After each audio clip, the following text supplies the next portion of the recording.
divisional series on Fox Sports 1 is brought to you by Budweiser. Cardinals up 2-1, trying to end it here today. Dodgers trying to get it back to Los Angeles. And now welcome inside the broadcast booth, everybody. I'm Joe Buck. Harold Reynolds, Tom Verducci are both coming up. Kenny Rosenthal a bit later on. Well, we have proven that we know nothing coming into these games. Talking about pitchers' duels, talking about matchups coming out of the bullpen. These games have been fantastic. They've been tight. They've been well played. For the most part, well pitched. They've been a bleak out in that bullpen for the Los Angeles Dodgers. We'll have more on that as we go. But as these guys scoot in, come on in, guys. We got Harold Reynolds over here. We got Tom Verducci over here. We'll talk about the pitching matchup. Shelby Miller, the young guy, gets the start for the Cardinals' first career postseason start. For the Dodgers facing elimination, who better do you want to give the ball to than the guy they're giving it to, Clayton Kershaw? Well, listen, Joe, he's had, I call, one of the historic seasons in baseball history. Why not give the ball to Clayton Kershaw? He made history even before the season started. He signed the richest contract ever given to a pitcher in baseball history, $215 million. And he's lived up to that money, a lot of money, of course, but living up to it during the course of the season. How about early in the season, one of the rare no-hitters, 15 strikeouts and no walks. That had never been done before. Led the league in just about every category you can think of. And he's been doing it for years, 4 straight years, leading the majors in ERA. Nobody did that before. But, Joe, here's the biggest hole in his resume. Look at that postseason ERA, 5.20. Now, he's pitched twice in elimination games, including last year, and allowed 9 runs in 6 innings. I truly believe with the problems in that Dodger bullpen, there's only one way the Dodgers win this game, and that's if Clayton Kershaw pitches like Clayton Kershaw. Yeah, and within that 1-4 postseason record, he's 0-3 against the St. Louis Cardinals, and a guy that's been more than a thorn in his side, and the side of the Dodgers, is the leadoff man for the Cardinals, Matt Carpenter, who's just been, he's been powerful. He's been just a tough out in this series. He's on a roll like you want to get on in the postseason, and what do hitters do? They hit mistakes. So I'm going to show you how we went back and figured out what is Carpenter doing, how's he able to do it. Well, the middle line is down the middle of the plate. Catcher setting up on the outside, the ball misses inside. 3 home runs, 3 doubles is what you're going to see when you're getting balls in the middle and they're missing their spots. They want to go away, they continue to come in, and he is locked in. So how's he doing it? He's locked in, he's getting pitches on the inside, and he's not missing them. And when they make mistakes, he's making them pay. If they continue to do it, he'll continue to be successful. Yeah, he had a good game 1 against Clayton Kershaw, who is the dominant left-hander in the game. He's got to contain Matt Carpenter in this ball game. All right, so the Cardinals hit the fewest home runs of any team in the National League this season. You certainly wouldn't know it by what they've done so far in this series. A flash by Holiday. Richard Carpenter hammered.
for the Dodgers as it was in Game 6, facing elimination.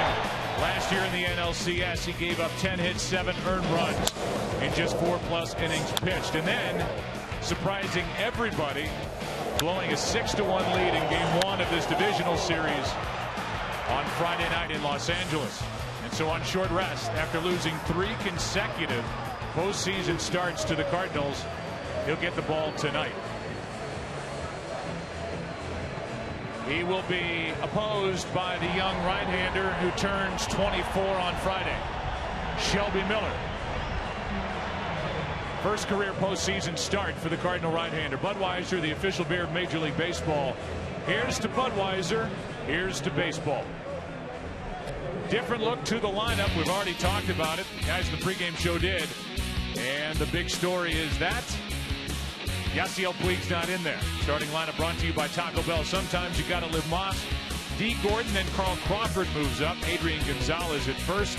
Matt Kemp, Hanley Ramirez, Andre Ethier first start of this postseason. Juan Uribe, A.J. Ellis, Clayton Kershaw against the right-hander who had a real good second half, Shelby Miller. He likes to attack with fastballs. A different pitcher late in the season, Joe. We'll talk about that. Strike one to Gordon. Yeah, see early, this early start, the shadows are going to have an effect early in this ball game. Talking to Mike Matheny, manager of the Cardinals, he said they don't even like to hit off me during batting practice. Here's an 0-1. That is a strike and a tailing pitch, 0-2. Yeah, when you have these late afternoon starts, the first thing a player does when he wakes up is check the cloud cover. Well, there were clouds this morning, almost none now. That's over but low. 1 ball, 2 strikes from Shelby Miller. You saw the numbers 10 and 9 this season. Last year was 15 and 9. Got into 3 games during the postseason. None of them as a starter, and no action in the World Series. He strikes out Gordon to start his day. So that's just flat out dirty.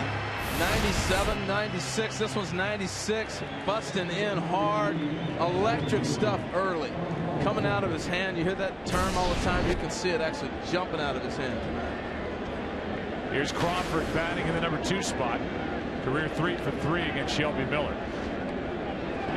But Tom, as you touched on, if the Dodgers are going on scouting reports or experience that they had back in June or July, this is a different Shelby Miller. They touched him up back then. That pitch right there, that sinker, the equalizer for me. Justin Masterson got here July 30th in the trade with Cleveland. It's actually the 4-seamer with some run on it. And he lives with the 4-seam fastball. Strike 2. Masterson, of course, one of the best sinker ball pitchers in all of baseball. Showed him his grip. Starting August 23rd, he's featured that sinker a lot more. Just enough to keep people honest off of that fastball, the 4-seamer. That one exploded at the plate. Now a 1-2 is fouled out of play left side. Here are the numbers since August 23rd. The Cardinals didn't get much in the deal sending a minor league outfielder to Cleveland for Masterson, except for what he taught Shelby Miller how to sink it. Since August 23rd, the numbers are very good. The former 19th overall pick in 09. He has struck out the first 2. I'm telling you guys, I know we're talking about that sinker, but he hasn't even broke it out yet. He doesn't need it. You know, when you're throwing 97 in the shadows, you see the ball go light to dark, and these hitters have no chance. He's overpowering them right now. See it go light to dark, past the hitters. I think he holds the sinker back for when he needs it later in the game. With Adrian Gonzalez digging in, we remind you for coverage of this game in Spanish, please tune into Fox Deportes. Gonzalez has been held in check after a big regular season, just 2 for 12. And will that stay in play? It will. How about that start for Shelby Miller? Carpenter puts it away. Dodgers go in order. Cards trying to stamp their ticket to the NLCS. No score after a half.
Gotta live Moss. Matt Carpenter leads off.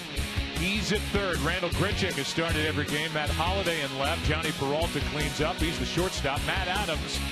Then Yadier Molina, John Jay, Colton Wong. The game-winning home run last night. Shelby Miller pitching and batting ninth. And there are the numbers. The regular season for the clear-cut Cy Young Award winner. There's no mystery there. And the likely MVP in the National League. 0 for 1 against the Cardinals this postseason. 0-3 lifetime. Ball one outside.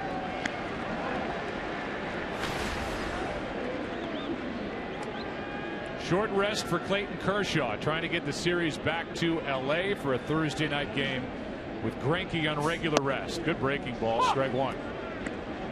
Mixing it up.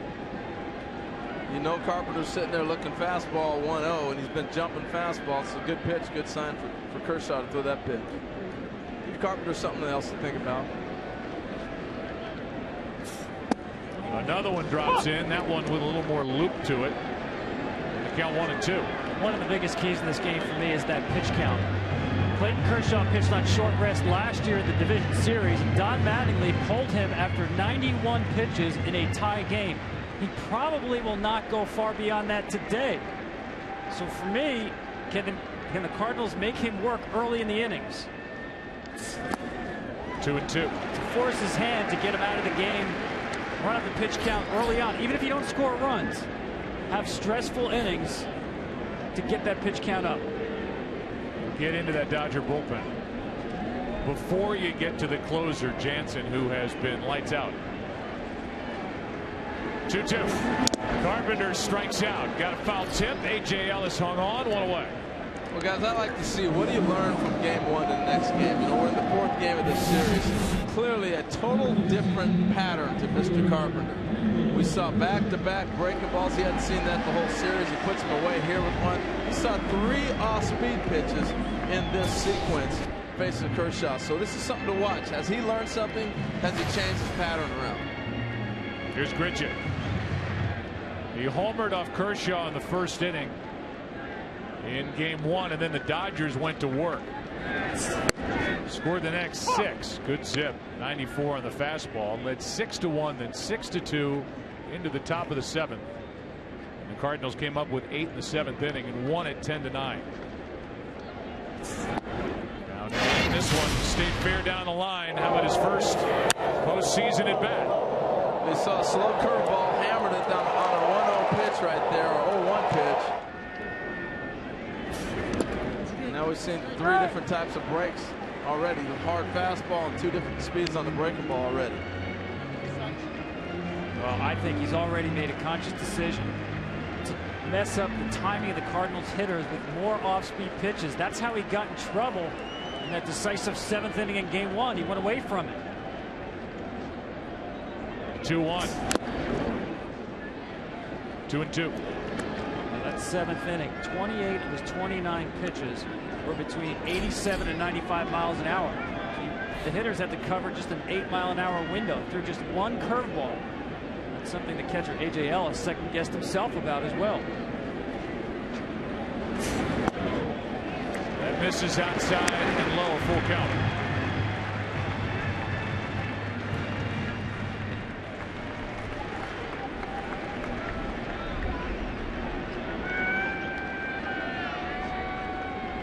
Three-2 pitch struck him out. 2 down. Grichuk goes down swinging, as did Carpenter. I'll tell you what, we had the shadows in Los Angeles when Kershaw started that game the other day, but I don't think they're quite as bad as they are here. Look at that light to dark. It's a nasty slider. It just disappears. This is a pitch that he really added to his repertoire a couple years back, and it's changed everything for Clayton Kershaw. He went from curveball, fastball to adding that slider. It changes his whole approach you have towards him as a hitter. Now Matt Holliday. He's had a good series. That misses inside, ball 1. Holliday, 3 out of 11, popped a home run. He's been robbed by the Dodgers for a couple of hits. He's hit the ball hard. The home run he hit was in game 1. Provided the difference in the ball game by the end of it. Count 2-0. It's really tough right now, Joe. I know we're going to talk about the shadows here for a couple innings, but when the pitcher is actually where Clayton is standing. He's in the dark. As soon as he strides in the light, releases it, the ball's in the dark. That is a tough at bat.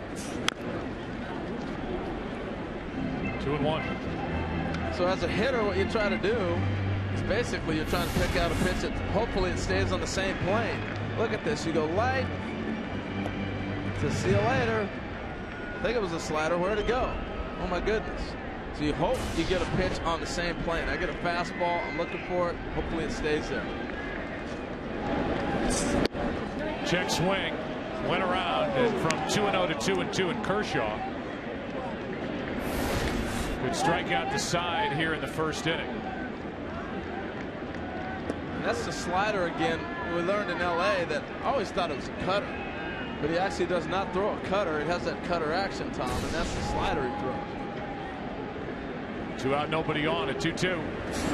There's a statement by Kershaw. Strikes out the side in the first inning. Shadows or no shadows, these two guys can bring it and pitch. Kershaw and Miller, no score after 1.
It is obvious that the approach by Clayton Kershaw has changed from game 1, and Shelby Miller has been itching to prove himself as a starter. Oh, they've been electric.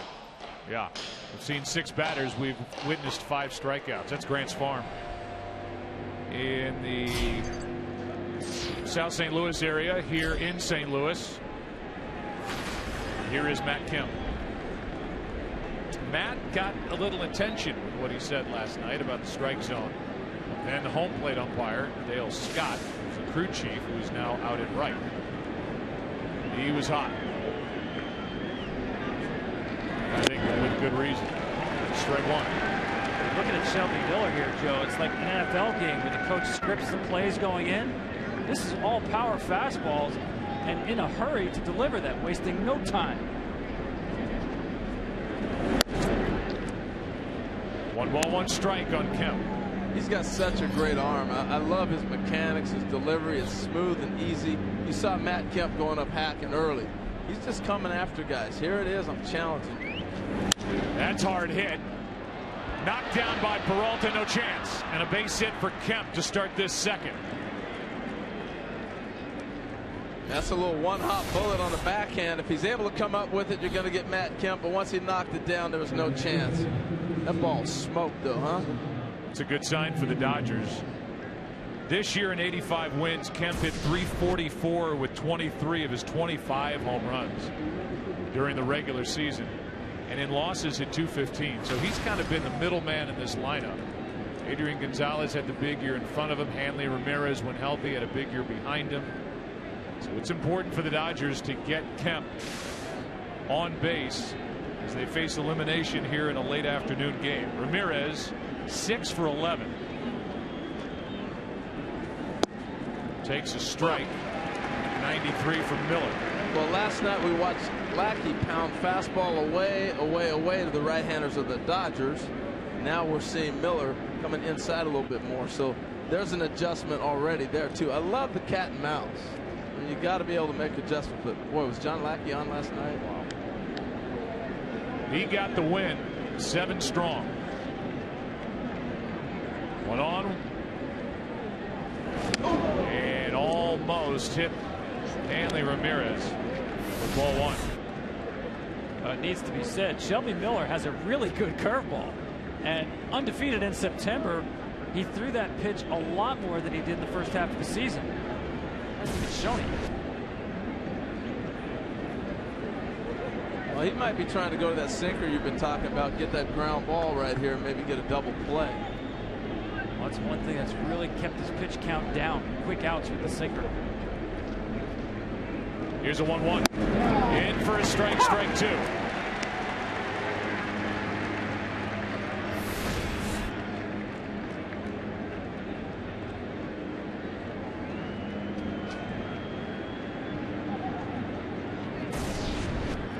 So now another hitter in the hole looking for his 3rd strikeout, the first out here in the second.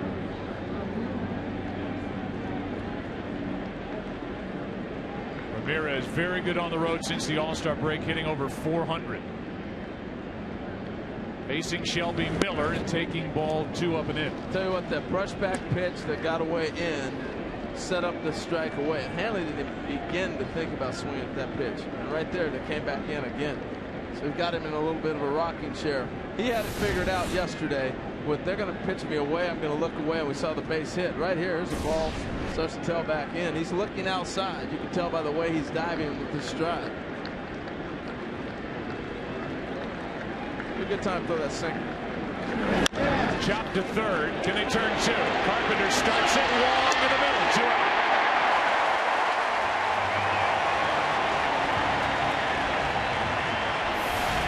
And it looked like the cutter from Miller. First thing with a little wrinkle in it. Took 18 pitches.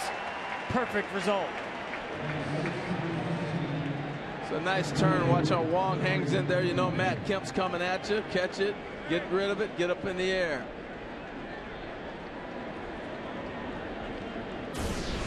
And with the bases empty after the 5-4-3 double play, it'll be Andre Ethier making his first start. And first real start, if you want to call it that, in a month. There's Yasiel Puig. He's on the bench to start this game, and they don't know if or when he will come out of his funk. He struck out in 8 of his last 9 at bats during one stretch into last night's game. He struck out 7 straight times. So he starts on the bench. Ethier gets the nod, and the count 1 ball 1 strike. Ethier had 2 starts late after the Dodgers clinched. His last start in a game that really mattered was September 7th against Arizona. Exactly 1 month ago. Well, some people believe a strikeout's just another out, but the Dodgers don't see it that way. If you're not had good at bats, you can't continue to set a guy up there just striking out and not advancing runners, not getting anything out of the play, so to speak. So they had to make the change. I think it was the right time to make a change. Absolutely the right move. Don Mattingly told us he actually thought about it last night. The reason why he played last night was Lackey velocity more low 90s than mid 90s. Puig has been consistently late on fastballs away. Shelby Miller's mid-90s fastball, not a good matchup. So I like the move by Tom Adams. The 2-out, Ethier takes a walk. You know, no doubt, and I'm with you, and I'm with Don Mattingly making this change, but it takes some guts by a manager, and if you're Don Mattingly, you can put up with whatever grief you're going to get, first of all, from Yasiel Puig. If there's any pouting that follows, who knows what happens. I'm sure Puig is disappointed that he's not in there. And then you get the questions that follow. It's easy to just keep running the same lineup out there and say, well, the guy's got to do the job. He's trying to do anything he can to shake up what has been a disappointing start for this team in this division series. Here's your rebate, strike one. All those are valid things, but the difference is we're in October, not July, you know, and so now you got to check the ego at the door, and you wonder how will that affect Puig going forward. He did not rule out the fact that if they get to Game 5 that Puig would not play, but a lot of it has to do with how will he respond. Well, you don't get to Game 5 if you don't have your best team on the field. Here's one into right center field. Jay shading his eyes, having a tough time, but it's Grichuk, the rookie who flashes in front and may have bailed John Jay out of trouble. Jay calling for it. Grichuk came in front and made the play. Bottom of the second rolls in, no score in Game 4.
Go to MLB.com/season tickets to reserve your seat today. Here's Peralta, ball one inside. Peralta, Adams, and Molina. After Clayton Kershaw became the second Dodger to strike out the side in order in the first inning of a postseason game. Doesn't get the corner here. The only other guy to do it, Sandy Koufax. 1963 Game 1 against the Yankees. He went on to strike out 15. Koufax did. 63. Here's a 2-0. Now he gets the corner. Count 2-1. You know, it may sound like to someone listening that, man, they're talking about Kershaw an awful lot. Yeah, he had an unbelievable year. I mean, you got to talk about it. It was amazing what he did this season. Missed the month of April. That's inside again. The count 3-1. There are some who believe by missing those starts in April because he had an inflamed muscle in the back, upper back around the shoulder, that he has more in the tank now. That's foul for a full count. That might be foul conversation too. I don't know if I agree with that 100%. I get where they're coming from. Well, you don't think he has more energy now than he would otherwise? I mean, he's thrown about 1,000 fewer pitches this year than last year, so it's not just the fact that he missed 3 or 4 starts in April. He's been more efficient throughout the season. Here's his 3-2. I'll tell you why. Now we got a foul ball. Anytime you get hurt, the rehab you have to go through is a lot harder than the game you play. And so for him to get back into shape, I think he probably worked more to get back into the rotation and into shape than he did if he stayed healthy through spring training and been in his routine every 4th or 5th day. That's why. Full count on Peralta. Another 3-2 pitch. A leadoff walk. It's definitely a different game plan today for Clayton Kershaw. Even behind on the count, you saw him go to 3 breaking balls. Not too many times you see him double up the fastball so far, trying to keep St. Louis hitters off balance. Here's Matt Adams, who was actually hitting 6th game 1 against Kershaw. He hit 5th here last night, and he stays in that spot. Adams had one of the RBI singles in that 8-run 7th against Kershaw, game 1. Lead on deck, strike 1.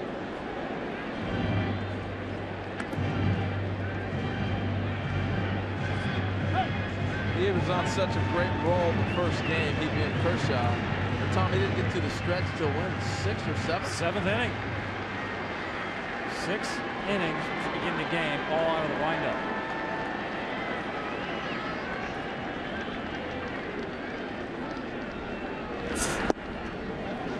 One ball, 1 strike.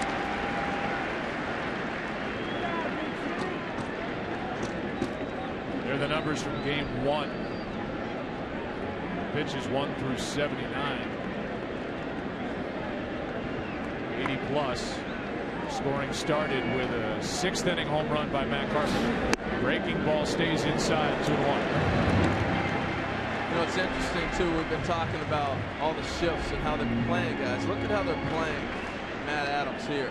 I do think it's a direct result of the shadows. They're not thinking he's going to get that bat head out like he normally would, so they're not playing a shift on him this time around. Hard hit. Ramirez, a dive, a flip, out, and got them both. Brilliantly turned by Ramirez and Gordon in the middle. That is an amazing play. I like the fact Hanley Ramirez took his time. Flipped the backhand, look at D. Gordon. You know who's running. You got to know who's swinging the bat. That was a one-hop shot. And D. Gordon knew this is a ball you want to turn. But Hanley Ramirez makes the play, not only on the backhand catch right here, but taking his time. He didn't rush.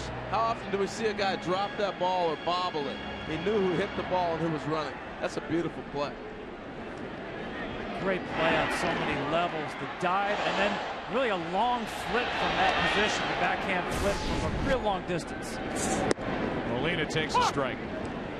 Meanwhile, not to overdo the whole pitch count thing with Clayton Kershaw in short rest, but those double plays can go a long way. Now it's 2 out, nobody on, and 2 quick strikes on Yadier Molina. So I don't think you can overdo the pitch count thing, because I don't think Don Mattingly wants to push Clayton Kershaw much more than 100 pitches. And strike 3. And if that's the case, and Kershaw better get at least 7 innings within those 100 pitches, the way the Dodger bullpen has been. No score after 2, game 4.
And Bears get all the officially licensed gear for every postseason team at the MLB.com shop.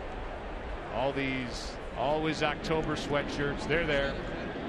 All the postseason stuff, it's there. Check it out. Here's A.J. Ellis. All he's done is hit. He made the last out last night, but look at those numbers. And in his career in the postseason, a .385 hitter in the number 8 hole, which you pointed out last night, Harold. That's hard to do. Hard to do, but the one thing he does, he's swinging the bat. During the season, he's eye testing everything, trying to get deep in counts. Here, he's hacking. Takes a strike from Shelby Miller, who has walked one, allowed a hit, struck out 2. I wonder if in that MLB shop they've got some sunglasses that John Jay is wearing, because right now he's got the glove and the sunglasses. Here's one into right. That ball might drop, and it will. Late break by Grichuk.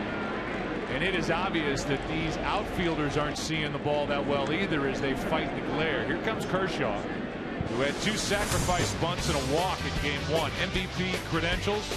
We'll start looking at some of these numbers. First to win the ERA title across all of the big leagues in 4 straight seasons. He wins 21 games in 27 starts. The second pitcher in franchise history with 5 straight 200-plus strikeout seasons. If he is an MVP, he'd be the 3rd Dodger pitcher to accomplish that feat. Newcomb, Koufax, and Kershaw, I think, is the next to do it. Yeah, he's special. Look where Carpenter is playing him. You know, anytime you have history in every one of your sentences, you have an amazing year. But look where Carpenter's at. If he's going to bunt, you want to go to first base with this bunt. So you eliminate the third baseman, it doesn't matter. Well, you've got a catcher running at first. Now Kershaw handles the bat really well, and he can hit.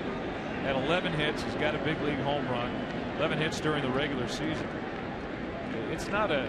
They're almost daring the Dodgers to make Kershaw swing the bat. Yeah, and they've done that a couple times. Obviously, Greinke beat them in Los Angeles, but I like the defensive plan. Make them swing it. If you want to beat us with the swing.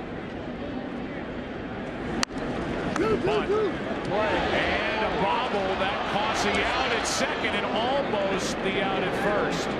You can hear Molina yelling 2-2-2, but the bobble, Shelby Miller had only one direction to go with it. Yeah, great call, Joe, because as soon as he bobbled this ball, he had a shot. He's going to second the whole way. This ball kicks up, and he starts to lose concentration. He started to look to second base, and wise decision. He's got him dead to the rights. And now wise decision to go ahead and go back. Look at Kershaw hustling down the line, almost beat it.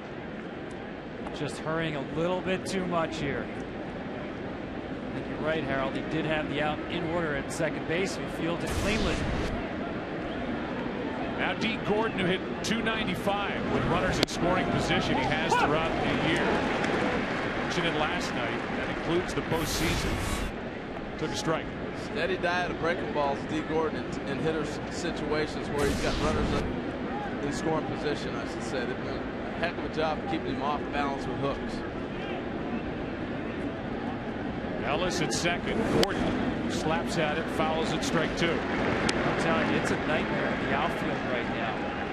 The sun being low in the sky. John Jay is trying to get his glove up even with the sunglasses on. The problem is the glare, and it's also the fact that there's no clouds up in the sky. The players call it a high sky. Very easy to lose the ball up there. We talk about the hitters having trouble this time of day. Right now, it's the outfielders having a hard time.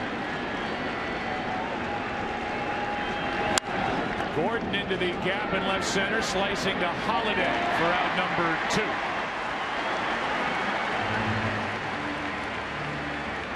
We saw that quick replay of John Jay on a ball that was hit by Uribe in the second. Look at what he's fighting in the glare off the glasses. You can see he's looking directly in the angle of the sun, pretty much right towards that gap in right center. He's calling for it. Grichuk also calling for it. Lucky there was no collision right here. Yeah, and the one reason they're avoiding collision is they have a conversation, a pattern that we've seen now. Jay is going to go behind, and the other outfielder is going to cut in front. And that's how you avoid the collision. It's usually the other way around. The center fielder is the bad guy. They're allowing these guys to cut in front and make the play. Here's Crawford trying to take advantage of that leadoff hit by A.J. Ellis in the bunt. Struck out his first time. Trying to put the Dodgers on top. Late swing and a miss. Strike two. Well, Carl Crawford got up to a really fast start the first game or two, and then they have just continued to climb the ladder, heater after heater, to put him away, and he hasn't laid off it yet. Shelby Miller's looking good, folks.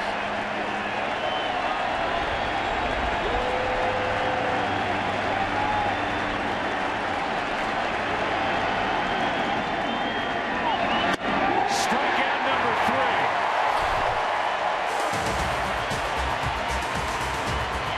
Inning over. Bottom of the third inning rolls in. Bottom 3 coming up for St. Louis. No score.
Washington trying to get that series back home. John Jay swings and misses, underway bottom of the third inning. If that series does get to a game 5, game 5 would be Thursday at 4 Eastern.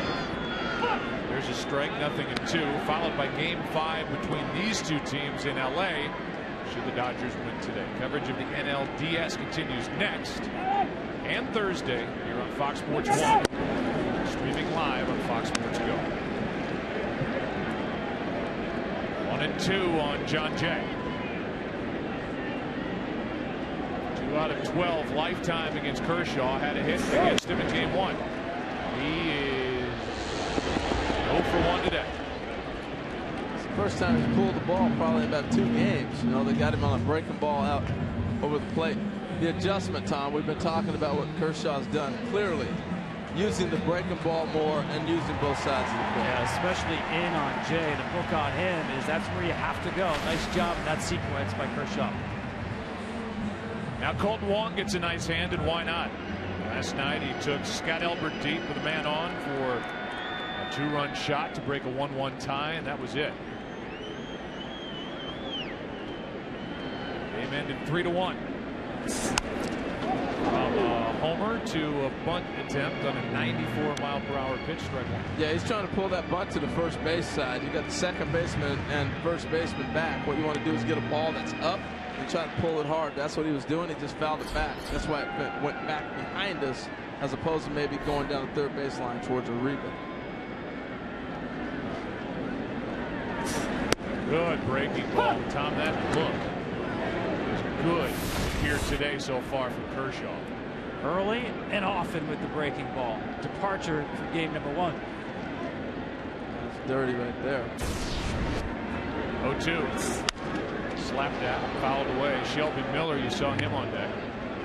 2 good hitting pitchers involved in this game. Seems like the whole series. I'll swing the bat a little bit.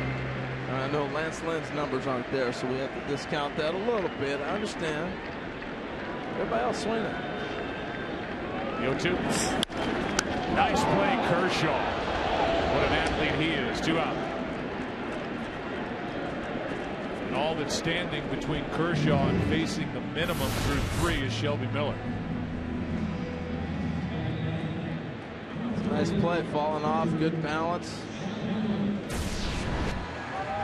Yeah, these games have been so tight, you cannot make a mistake. Even a little kick ball, we watched Shelby Miller on the bunt. You thought that may turn into a big break. You know, instead of getting the lead runner at second, runner got in, he still pitched his way out of it. Strike one. Been impressive watching these pitchers fielding their positions, getting bunts down. Zach Greinke getting a hit. Here's the 0-1 to Shelby Miller. Strike 2. Well, we always talk about the little things that get teams to this level, and the pitcher in the National League is a big part of being able to advance your club, get your bunt down, build your position, the little things like that. And I think it falls more on the pitcher's shoulder, clearly, in this league than it does the other. 1-2.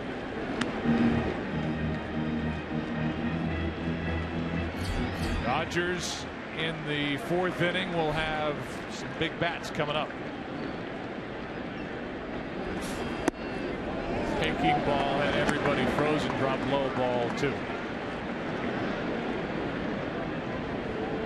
can hear Kershaw giving it all he's got, exhaling after letting the ball go. And a strikeout on a 93-mile-per-hour fastball. Who's coming up? First, it's Gonzalez. Then it's number 27, Matt Kemp. And then it's Ramirez.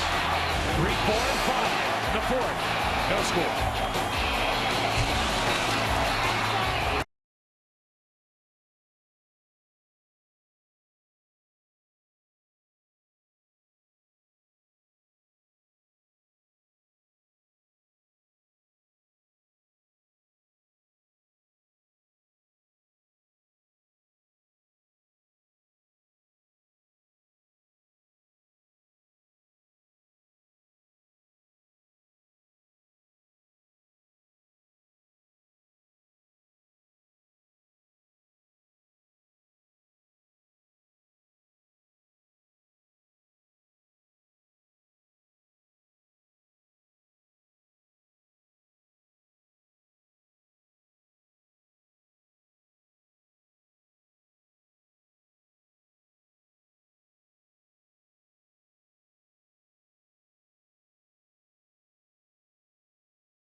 3, 4, and 5 for the Dodgers. Gonzalez, Kemp, and Hanley Ramirez in a scoreless game.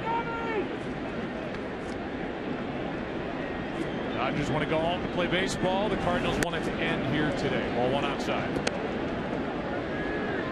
Had a chance to visit with Don Mattingly during the break, and obviously the first question was about his starter, Clayton Kershaw, and how good he looks and how economical he's been with his pitches through 3 innings.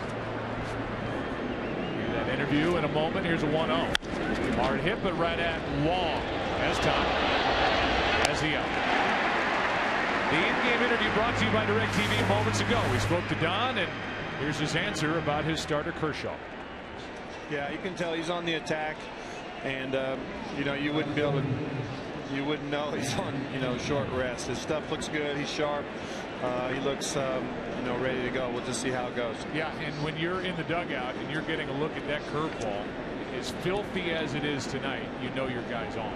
Yeah, he's feeling good. You can see the slider too. He's had some depth with that. It looks like he's throwing the ball to both sides of the plate. We'll see as we get into the lineup the next time through. Shadows change a little bit. We'll see where it goes. Yeah, and it looks like you have your hands full with the kid. Shelby Miller looks good too. Yeah, he looks like he's got power stuff today, running that ball upstairs on us. We got to leave that one alone, getting down in the strike zone. Hopefully, again, get the shadows out of the way. Everybody sees the ball a little bit better. We'll see where it goes. Yeah, and finally, you were cryptic before the game. You said, who knows what we're going to do late in the game. Expect the unexpected, huh? Well, it's that game. It's win or go home for us. And so we'll do things that we normally wouldn't do. All right. Thanks, Don. Okay. I was specifically talking about his bullpen, which has been knocked around in this division series so far as the count goes to 0-2 on Kemp. Out of the box is what he said about bullpen choices.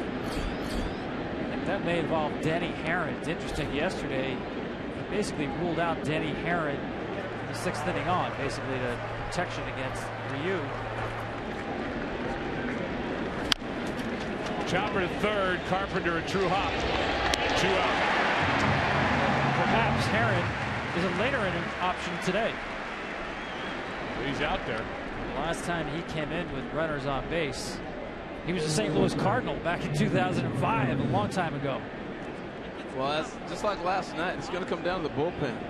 And if these two continue to match each other and they run out of bullets, I think Kershaw runs out before Miller because of the fact he's pitching on short rest.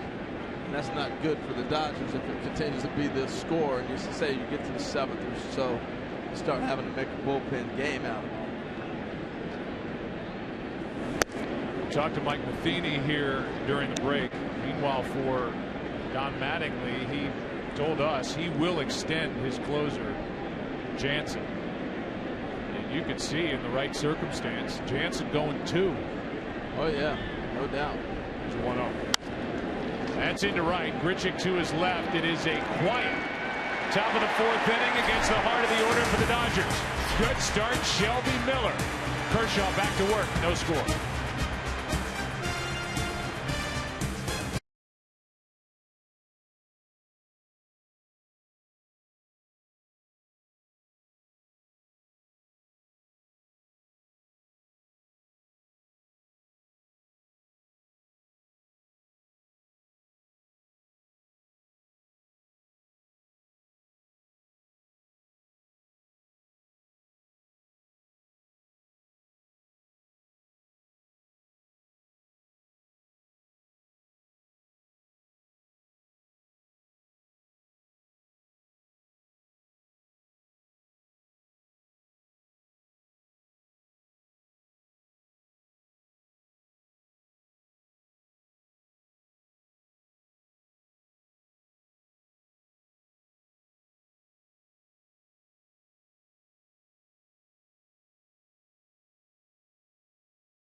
presented by Budweiser.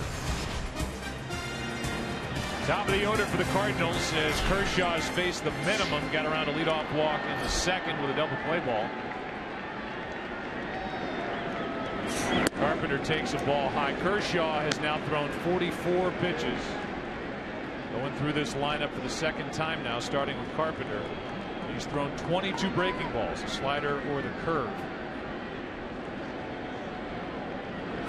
That's a high number for him. He's usually 70% fastballs. Here you go. I'm coming at you a little bit. So he's clearly tried to make an adjustment this game.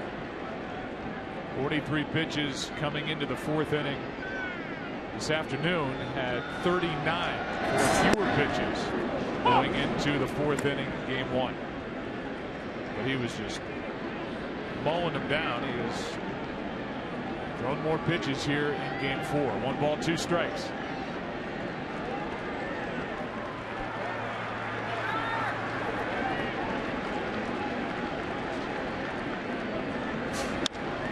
Just a little poke into left field and easy for Crawford.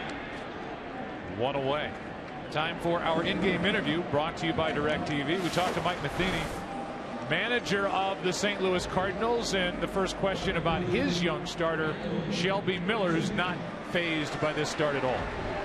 No, he was eager to get in last year. Couldn't get him into the postseason, and he's been talking about it for a while. So he couldn't wait to get out there and show what he could do. And what are your hitters telling you with regard to Clayton Kershaw when they come back? Yeah, same thing. You know, he's just so deceptive. The ball jumps out of his hands, a little funky to pick up, and he's got a good tight slider working today. He's cutting it in, and he's controlling the tempo. But we just tell him to stick with the game plan and keep putting together tough at bats. Yeah, you have your game plan. It looks like Kershaw's maybe changed his game plan a little bit as opposed to game one. Yeah, I think he's the kind of guy. You're not going to have the kind of season he's had, the kind of career he's had, if you're not willing to make those adjustments mid-game and then in a series. And he realized we had a few hits put together, and he's going to try and do things differently.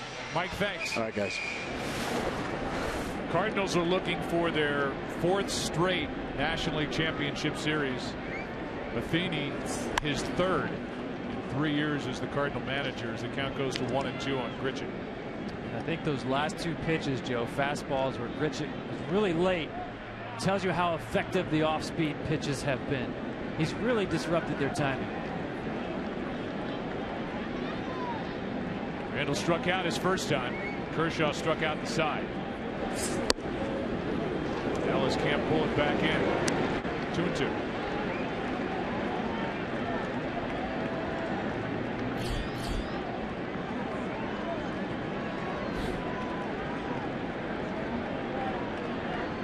The rookie right fielder waits. Out in front of it, got a piece. Throwing him the kitchen sink, man. He's seen the slider, the changeup, the curveball.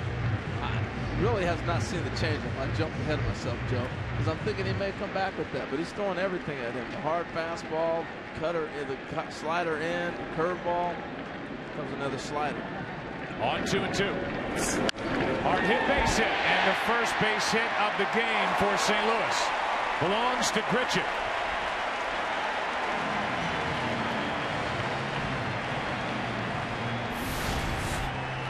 There's the slider called, and here's the execution. Great swing. Left a little bit over the plate. Actually cut back. Nice piece of hitting. Yeah, you can see that Ellis wanted to kind of back foot Grichuk on that one. It just stayed up a little bit. Boy, he's a good-looking hitter. Here is Holiday.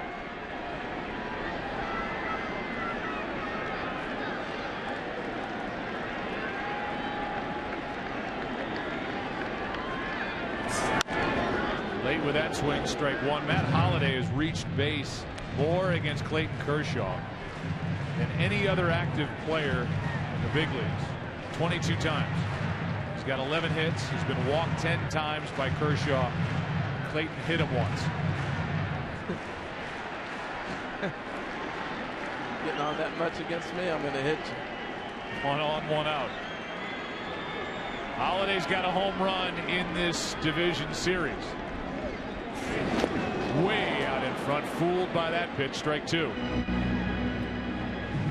Yeah, I thought it was interesting talking to Matt about how hot he got in the second half, and one of the things he did in the second half is go out and get the ball. You know, we often hear the term "let it travel, get back on you," and what happens a lot of times, you end up jamming yourself. You see here a curveball, he's trying to go out and get it, but that's something that he basically perfected the second half of the year. Go get the ball instead of let it come get on top of him.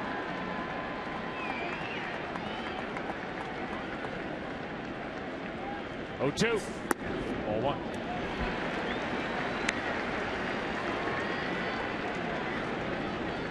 Now Kershaw's Dodger teammates call him the big train. It's because he's so headstrong and stubborn. Like a train, once it gets going on the tracks, it's not going anywhere but full speed ahead. Just because he's throwing off-speed pitches, he's still aggressive. He's not nibbling.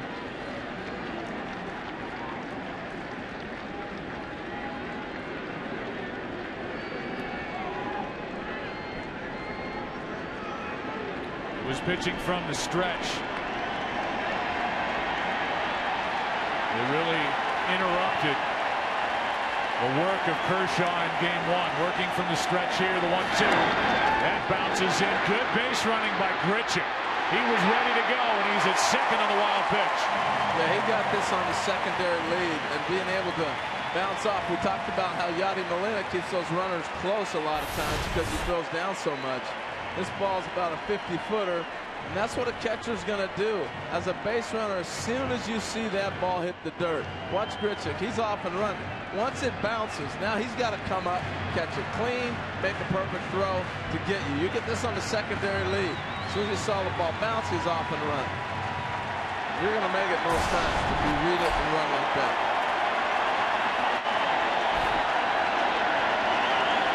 First runner to second base for the Cardinals in the game. Not hard hit. Gordon has tied. 2 out. Over to third, Grichuk. And it'll be up to Peralta. Sorry, bud. That's okay. Off the bat, I thought that was going to be a tougher play. I thought he was going to, that was barely going to get past the mound. We'd see D. Gordon come in charge and flip it on the run. Picked up a little bit of steam. This is why they got him over here, Johnny Peralta. They wanted the offense. They got it. He set a Cardinal record for home runs by a shortstop at 21. Shattered that record. Previous high was 16. Cardinals would just take a little flare hit right now. Runner at third, 2 out. Strike 1. Perfectly executed with the slider right there. Stayed inside most of the at-bat first time up. Wound up losing Peralta. Well, watch where Grichuk is at, how far he gets down the line, because that bat, the short hop on a breaking ball, we may see him come. As soon as Clayton starts to deliver, he comes down the line almost halfway. Well, ball 1 strike. He has that luxury with Uribe playing so deep at third, he can't keep him close to the bag at all. Well, that's one reason why Mike Matheny told us he loves Grichuk. Not just the pop in the bat, the defense and the base running, he said, extremely aggressive. Plus those little details the Cardinals have to do. And this puts pressure on Kershaw to have to make a perfect pitch on the breaking ball. You can't bounce it. He bounced it. Peralta went after it. Strike 2. That's a perfect short hop bounce. If he bounces that 50-footer he threw the advanced on, you're in trouble. This is why you get down the line. You're looking for this ball to bounce away.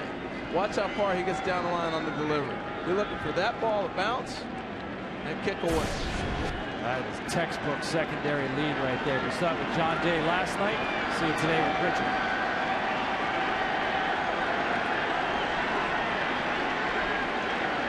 All that happened in 1 inning. Here's a 1-2.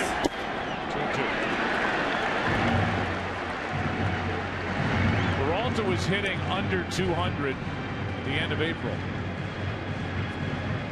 Cardinals were wondering what they were getting for a heavy investment over 4 years. Well, he settled in. First time in the National League, and he went off.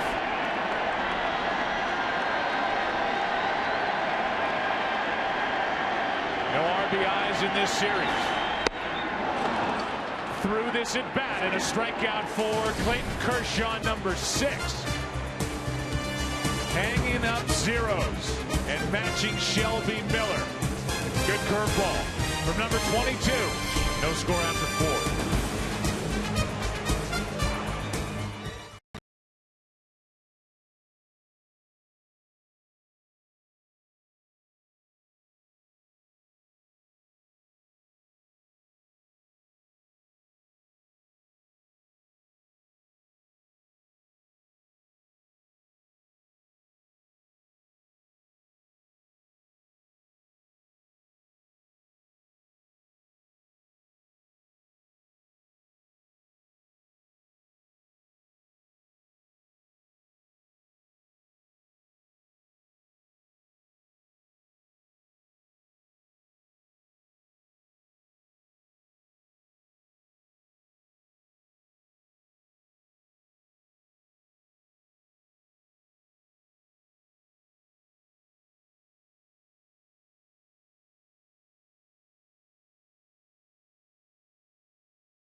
If you're a baseball fan, you know Kershaw.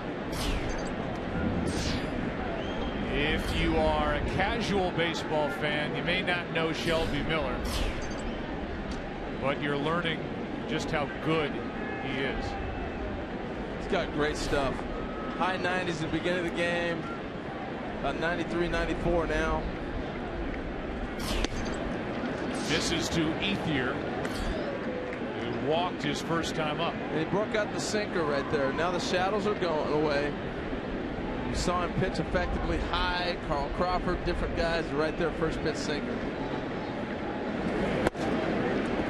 Saw a shot of that grass berm, the batter's eye in center field, still in full sunlight.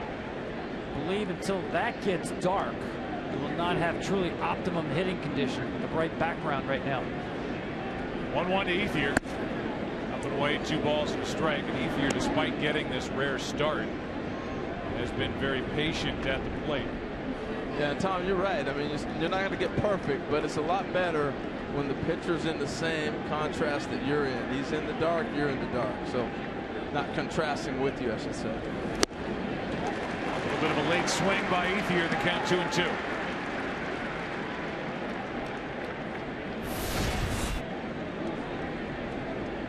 That breaking ball that Kershaw threw. Now Miller on 2-2, strikes out Andre Ethier. Well, he's a handful. You know, we saw the first pitch sinker and then the ability to go up in the zone, explode. This is pitching. He's not just throwing. This ball running away. Excellent. idea what he's doing, and Yachty's doing a terrific job of guiding him through. Really good run on that four-seam fastball. But again, Dodgers need to be more disciplined off that fastball. They're a great fastball hitting team, but they need to get Miller in the zone. He's a guy who needs to find it as well. Juan Uribe. He is 0 for 1 this afternoon. 1 for 14 in this series. And hitting around 170 over his last 112 postseason at bats. Hit .311 during the regular season. That's a ball that just missed outside. 2-0. Tom, that's what you're talking about right there. The discipline to lay off that pitch right there. It's off the plate, not in your zone. I'm surprised Uribe's gone to a little bit of a tailspin. This guy can really hit. He hits one into right. Back is Grichuk at the wall. He's got it for out number 2. Ball carried a long way the opposite way off the bat of Uribe, 2 down. Yeah, I'm not sure whether Uribe thought he got it, but a lot of times he'll give you this follow through like he did. And that's a case where, yeah, he forced Miller into the zone, got himself into a fastball count and a good pitch to hit. Just didn't carry far enough. Randall Grichuk is playing some nice defense. We watched him on a couple of occasions. Right there, so smooth, got such a great jump, went back, set himself, caught it easy. He's a center fielder playing right field. You can just see that. There's a strike to A.J. Ellis. He singled his first time. He is 7 for 12. Meanwhile, Shelby Miller has 4 strikeouts. All have come on fastballs. That wasn't a fastball, but it was a strike. Count 0-2, and Kershaw's got 6 strikeouts. 2 on fastballs, 3 on curves, 1 on a slider. Fasten your seatbelt, boys. We're in for a pitching duel through the next couple innings. Here's the 0-2. Ellis spoils it.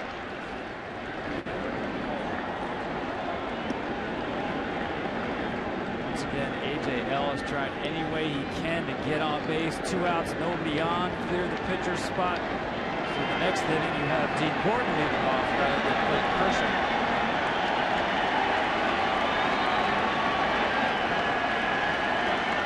Crowd jumps him back into it. The 0-2 just outside as Miller started to take a step toward the dugout. So where that glove is at to start the pitch. Yachty's off the plate, sets up off the plate. He's looking to try to steal any pitch and any swing possible. 2-2, and you can see on that follow through by Shelby Miller, he's throwing everything he's got toward home plate. Full body. He's almost like the prototypical, you want to say, what's a Cardinal pitcher look like? That right there. 2-2 pitch. Now full count. Good at bat by Ellis, and we've seen this since this series began.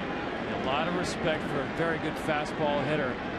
Cutter, and then he doubled up on 2 curveballs. Got to believe, again, the situation, pitcher on deck. Got to be the challenge fastball right here.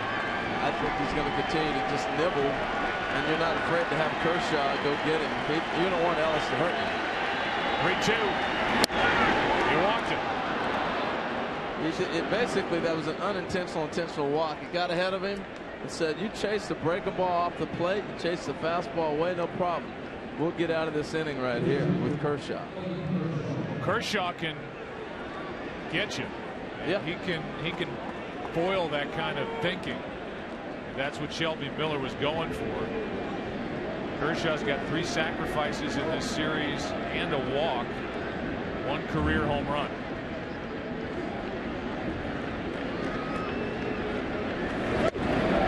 Strike 1. I think just the way that Yachty was setting up when they got ahead in the count was basically, this guy's killing us. We can't let Ellis beat us again.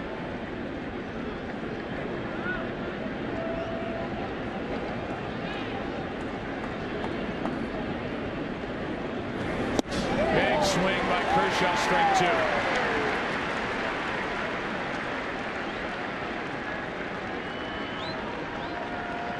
Zeros in the columns that matter most.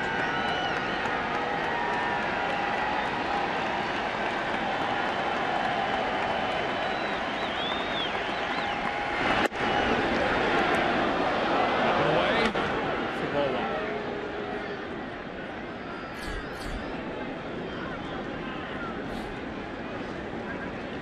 bat by Ellis does, as Tom pointed out, get Kershaw at least out of the way here in the 5th. Kershaw's got bigger dreams than that. He fights it off. Yeah, I still don't think he was pitching around Ellis, though, especially when you're 0-2. I know you hit a home run in this series. He's not a guy you really have to fight to keep in the park. I think at 0-2, that's time to stay aggressive and make sure you get the pitcher leading off the next inning. I'm not sure he wanted to pitch around him. I think he just missed. Very well could have. I like your point with Kershaw leading off the next half inning. So now the 1-2 pitch from Miller. That continues. I think it falls in play if you fall behind right away. But getting ahead 0-2 on A.J. Ellis, it's time to be aggressive. I still see it the other way. All I can do is look at what Yachty was doing. The way he was setting up was, to me, like, I'm not giving you a pitch to drive and have a chance to do damage.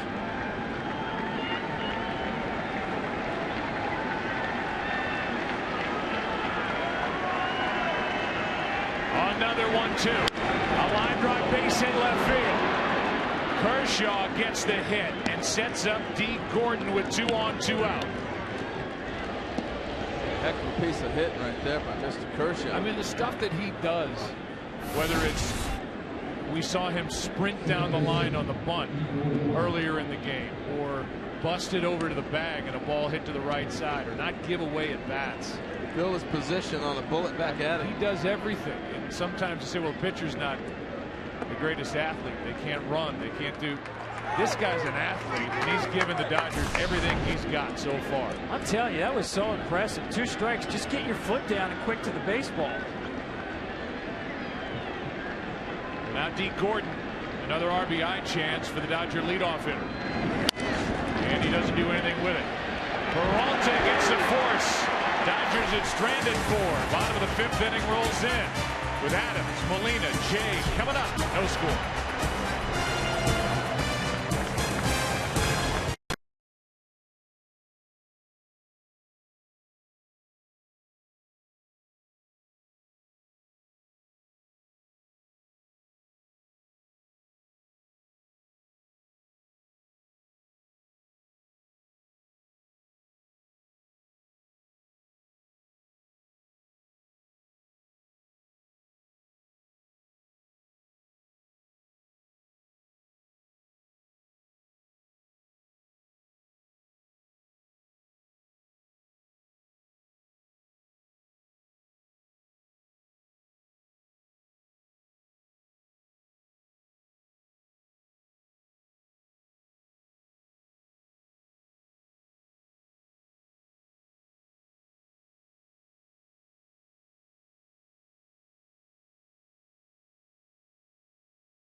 Tech on Fox Sports 1. And Northwestern battles Minnesota on the Big Ten Network. Then it's a pivotal Pac-12 battle. 12th-ranked Oregon taking on 18th-ranked UCLA on Fox. 16th-ranked Oklahoma State takes on Kansas on Fox Sports 1. Coverage begins at noon Eastern on Fox Sports 1 and streaming live on Fox Sports Go. Here's Matt Adams. Good breaking ball from Kershaw. Pitch number 64 is strike one.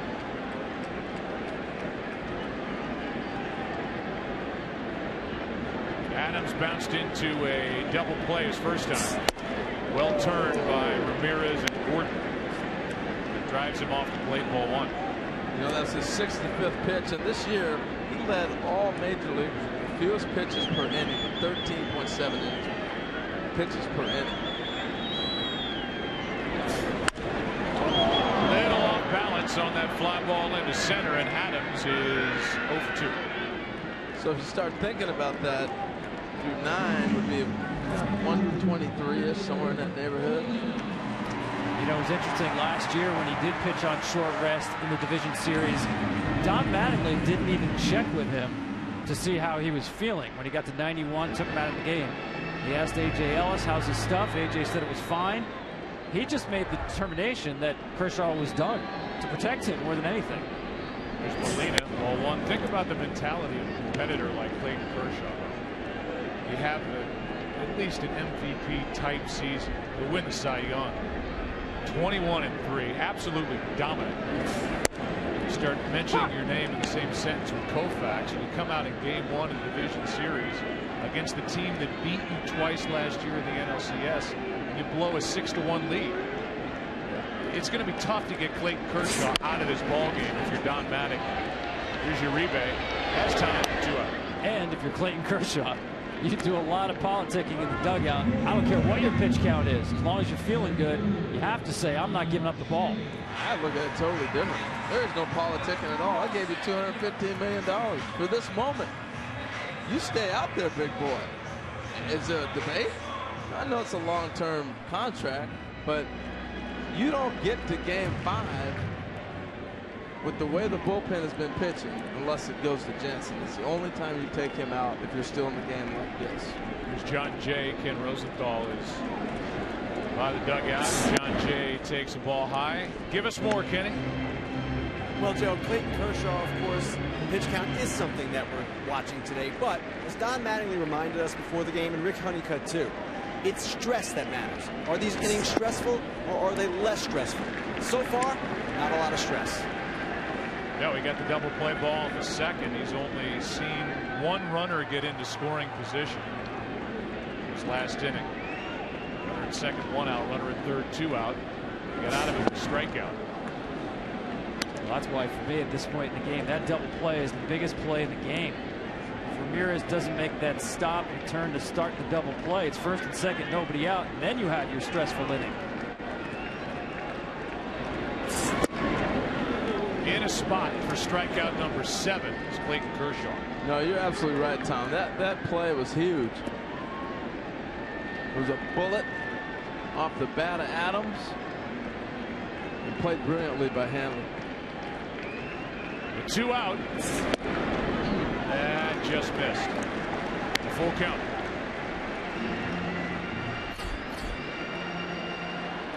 Number 8 man Colton Wong on deck.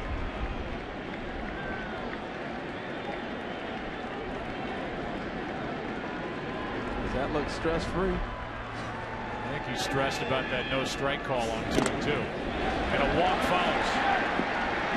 That's ball 4. Jay will checking him. Checking for a check swing. No swing. And it's a 2-out walk. And the inning will continue for Colton Wong.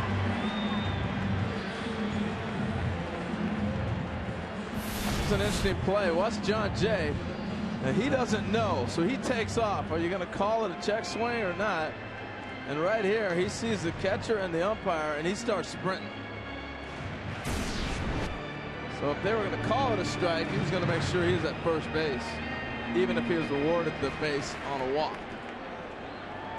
So now Wong, who homered last night. He's been lefty on lefty. Left-handed Cardinal hitter, left-handed Dodger pitcher. Snap throw and very close. Jay gets back.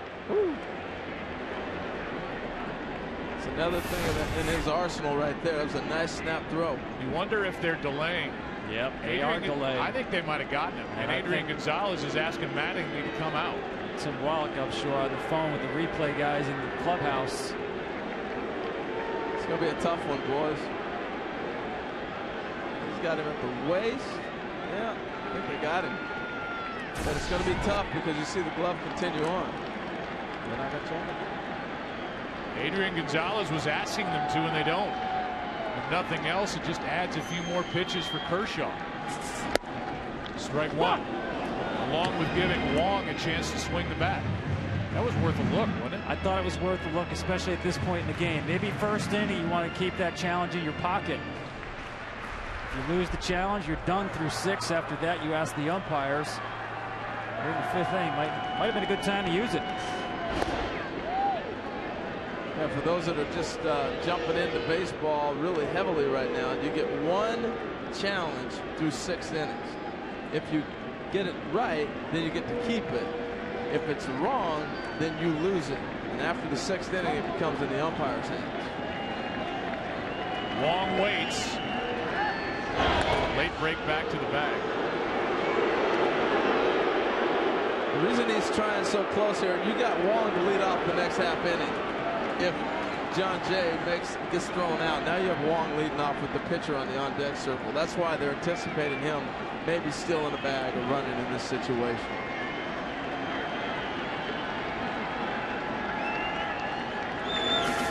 Breaking ball for a strike. Strike 2. So, Tom, they're back to your scenarios. We look at this breaking ball. You don't want the pitcher to have to lead off the next half inning. Absolutely. And again, when you're in control of the count, as aggressive as is the nature of Clayton Kershaw, I think you stay attack mode right here. 1 on, 2 out. No score. 5th inning. Runner goes. And ball is fair and will end the inning. That ball bounced. Yep. The bounce hit the bat. I thought it was going to go a foul, but it stayed in fair territory. That's an out. The home plate umpire, Eric Cooper, was all over it. Watch this. That's after the ball hit the bat. Great awareness by Eric Cooper right there. There you go. It bounces. It hits the bat. And then it hits Wong. Ooh, there might be a replay. And we could get a replay the other way. Matheny came out, and he's going to talk. If he's in the batter's box, Foul ball. it's a foul ball, and Mike Matheny is going to go out and talk. And he's going to get word from the Cardinal dugout. Well, that's the key to this play. Is he still in the batter's box after the ball hits the bat and hits him? Foul ball. He's in the batter's box. I mean, I think you have to look at that, and I still don't know why the Dodgers didn't look at that pickoff throw at first. But right now, Shelby Miller's out on the mound about to take his warm-up tosses. Let it go. Wow.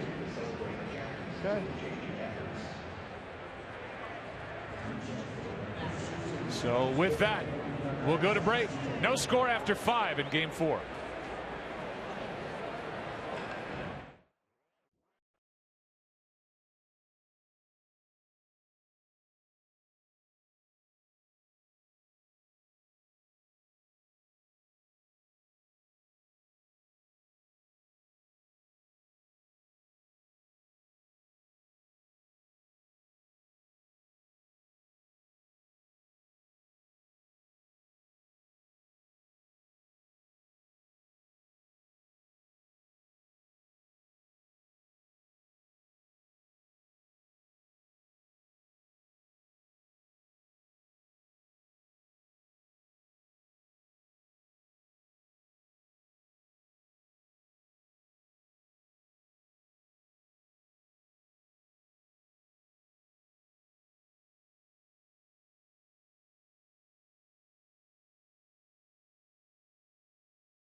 Well, in the first year of the replay system, we've seen an interesting twist. First of all, the Cardinals may be catching a break when the Dodgers did not review a play at first. Here's Crawford with a base hit into right, and we're underway in the 6th inning of a scoreless game 4. So the Dodgers don't review a pickoff throw at first, which was well within their right to do. Adrian Gonzalez asked the bench to do it. They don't. Then we see a ball, a pitch that bounces in, that hits the bat of Colton Wong, goes into the leg of Wong and then into fair territory. And because only fair and foul is called and reviewable in the outfield, it's a non-reviewable play, which will be discussed. Yeah, will be discussed. So nobody saw that ball hit Colton Wong while he was in the batter's box, and it should have been a foul ball. Yeah, well, we didn't see it hit him either, at least I didn't, until the replay. You know, and by then it's too late if you can't review it. So the leadoff man is on for the Dodgers. Third time they've done that. Check on the runner at first. Here's that pitch again. And what's true in cricket, true in baseball. It's a live ball, even though it bounces on the ground, hits the bat. Now it should be a dead ball. As you said, anything in the infield, fair or foul, not reviewable. And that to me is not the home plate umpire's call. That's somebody else out there, because he's blocked off by the catcher and everything else in real time. That's tough to see. Here's Gonzalez with a base hit into right. Crawford will turn and go. And the runners are at the corners, and the best scoring chance of the day for either team belongs to Los Angeles. Adrian Gonzalez, just his 3rd hit, but it is a big one here in the 6th inning. Tried to get inside with the fastball. Nice job by Adrian Gonzalez getting it through that hole. And it'll bring in Matt Kemp, who, as we said, has been the key to success when he has picked up hits for the Dodgers this season. He's 1 for 2. He's singled, he's grounded out.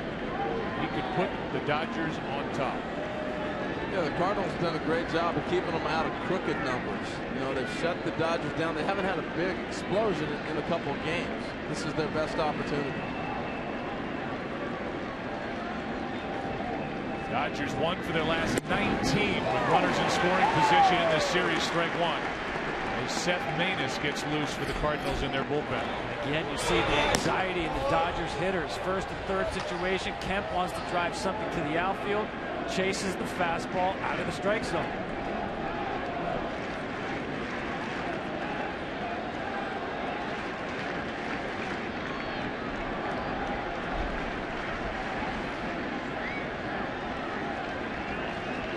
Here comes the 0-1. Strike 2. This is pitch. You know, it seems like almost every at-bat, there's such a truism in baseball. The pitcher gets one pitch, the umpire gets a pitch, and you get a pitch. Right here, this was Matt Kemp's pitch, and that's why they're having a conversation at the mound. This is going to be a ball. He leaves right out over the middle. I think Yadi Molina knew they got away with one right there.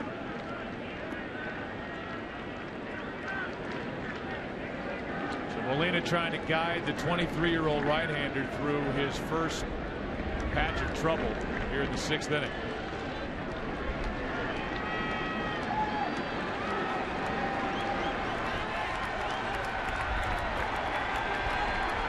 Trying to get a lead for Clayton Kershaw.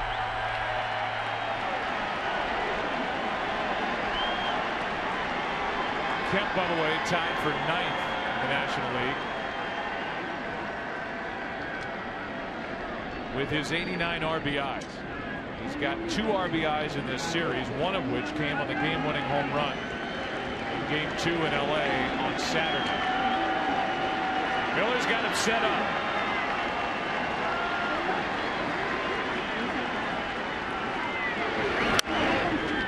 Still 0-2. Now this is where you start looking. If you're Mike Matheny, you've seen a couple of singles back-to-back, but more importantly, he's given Matt Kemp 2 or 3 pitches to hit in this at bat. The first one, it was out of the zone. He swung after it. That ball's a hittable ball, too. Now that's back-to-back pitches he's left over. And that's the thought that Mike Matheny's looking at. He's giving him too much to hit right now.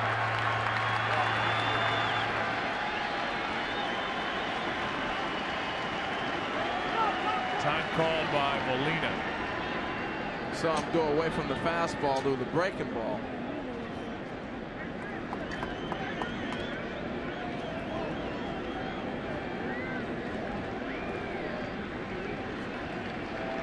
That slider. With the count 0-2.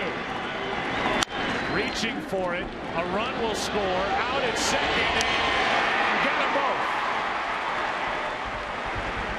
But the Dodgers take the lead on a double play hit into by Matt Kemp. Well, Matt Kemp got down the line awful fast. This is a ball he's reaching on a breaking pitch. This is what the Cardinals wanted when you call that breaking ball. He gets down the line pretty quick. He makes a routine double play ball awful close. But he's out. It's a big double play. Yeah, nice job by Shelby Miller. I know you want to see what you can do to get out of that inning with no runs being scored, but first and third, nobody out. Terrific job conceding, at least yielding a run with the double play ball. So the Dodgers get one after putting runners at first and third, nobody out. Now the bases are empty, 2 out for Hanley Ramirez. The team that has scored first in this series so far has won each game. It's fouled straight back, and in the postseason overall, the team that scored first is 11-3. Dodgers lead 1-0. Starting to see Shelby Miller leaving some balls out over the plate, and that makes me think that this may be it for him in this game. Some great stuff, though, man. Ramirez 0 for 2 tonight. Takes ball 1. Yeah, don't forget Miller leading off the bottom of the inning.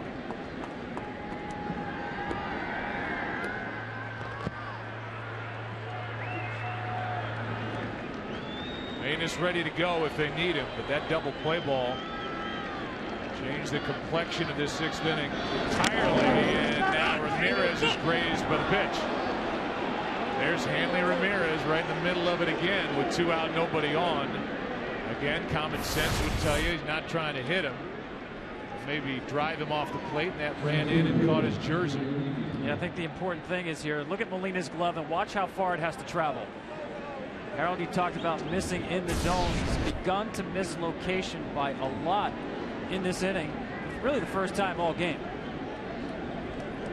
Yeah, I'm telling you, great decision to throw Matt Kemp the breaking ball that got the double play, because Kemp was all over his fastballs. He's leaving that out over.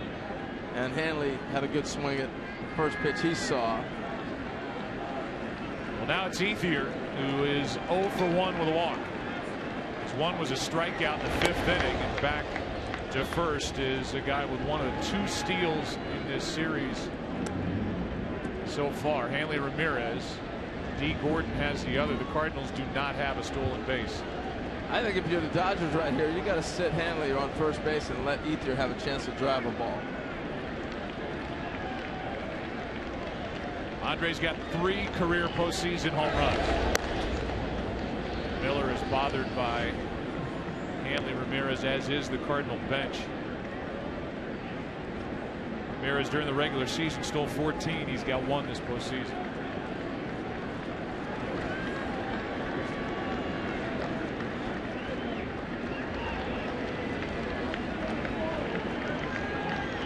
Molina threw out 48% potential base stealers this season. And Molina is going to go out and try and bring Shelby Miller back into the zone he was in through the first 5 innings. And this is just, we got to navigate through, is really what they're doing right now. You can tell Yadi's first look over to the dugout. This is a slow it down. This is a manager saving the trip to the mound, basically, for the pitching coach. Ever notice this game, Cardinal games, always played at the pace Molina wants it to be played. His trip to the mound, never in a hurry, going out or coming back. Making sure the bullpen's ready. He sees what we're seeing. This is it. The end of the rope. Give me all you got, big boy. You need one more out. That's that conversation.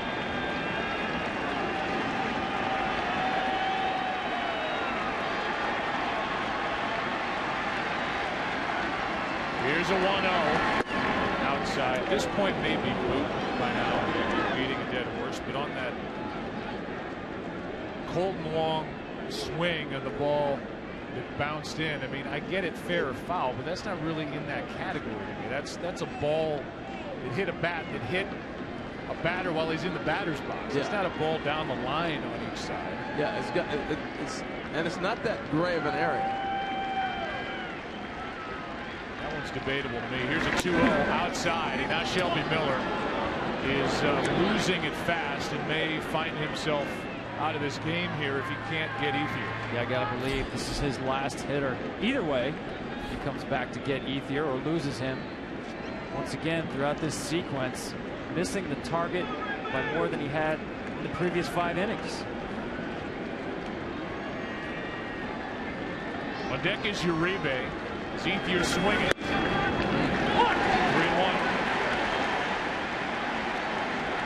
Ethier was a good teammate this year. Yeah, he was. A guy that quietly went to the bench while the Dodgers figured out how their outfield was best configured. Opportunity here in Game 4 for Ethier. And he will walk for the second time in this game. And that's going to be it, it appears, for Shelby Miller. Manus is ready in the bullpen, and it went fast here in the 6th, but the Dodgers have only 1 run. Frustration by Shelby Miller.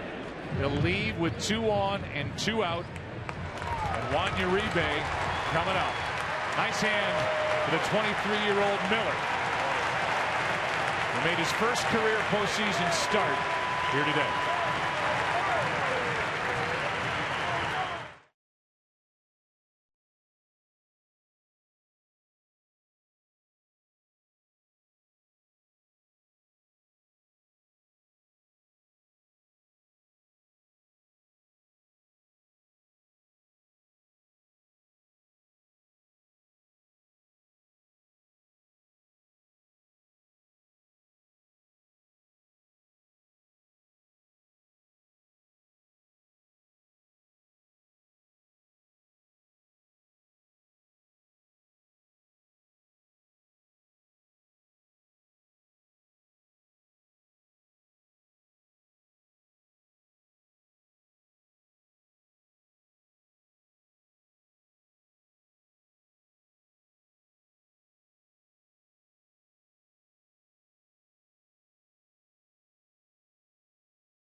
Manus into the ball game with Shelby Miller out. Beautiful day here in October in St. Louis. I'm Joe, that's Harold, that's Tom, and I think you have to come away very impressed with Shelby Miller in his first career postseason start. Yeah, I thought his power stuff was extraordinary, but when it went in a hurry, and the Dodgers were able to scratch out a run.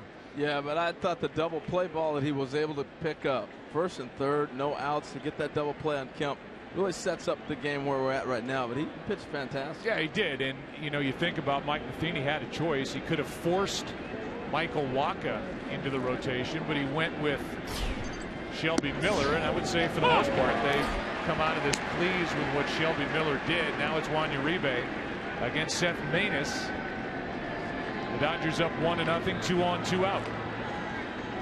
Uribe only 1 hit in 15 at bats, and that changes hit into right center field.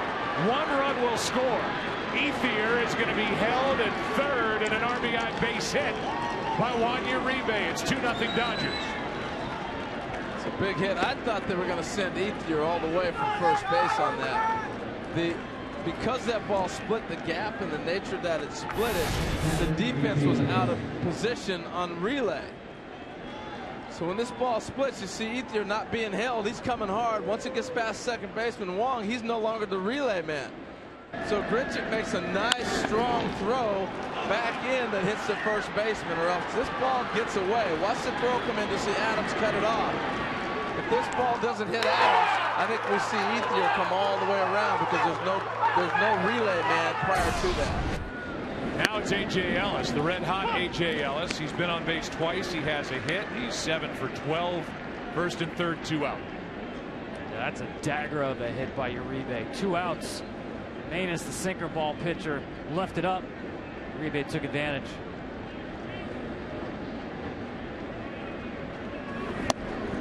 Well, now you got Ellis up. You're already down 2-0. You're facing Kershaw, who's standing in the on-deck circle. The count goes to 1 ball, 1 strike. I know they'll come after Ellis to a point. Kershaw does have a hit in this game. What is now a 2-0 Dodger lead in the 6th. 2-1. And I would say with first and third situation, 2 outs here, with any other catcher, you might try to steal a run. But not with Yacht. You know, you might the first and third, maybe stop, run a play, try to pick it up. I think that's going to happen here. Maness behind on the count, 2-1. And then 3-1 doesn't get away very far. Ethier is safe. And down to second is Uribe. And Carpenter immediately points to Matheny and says challenge it.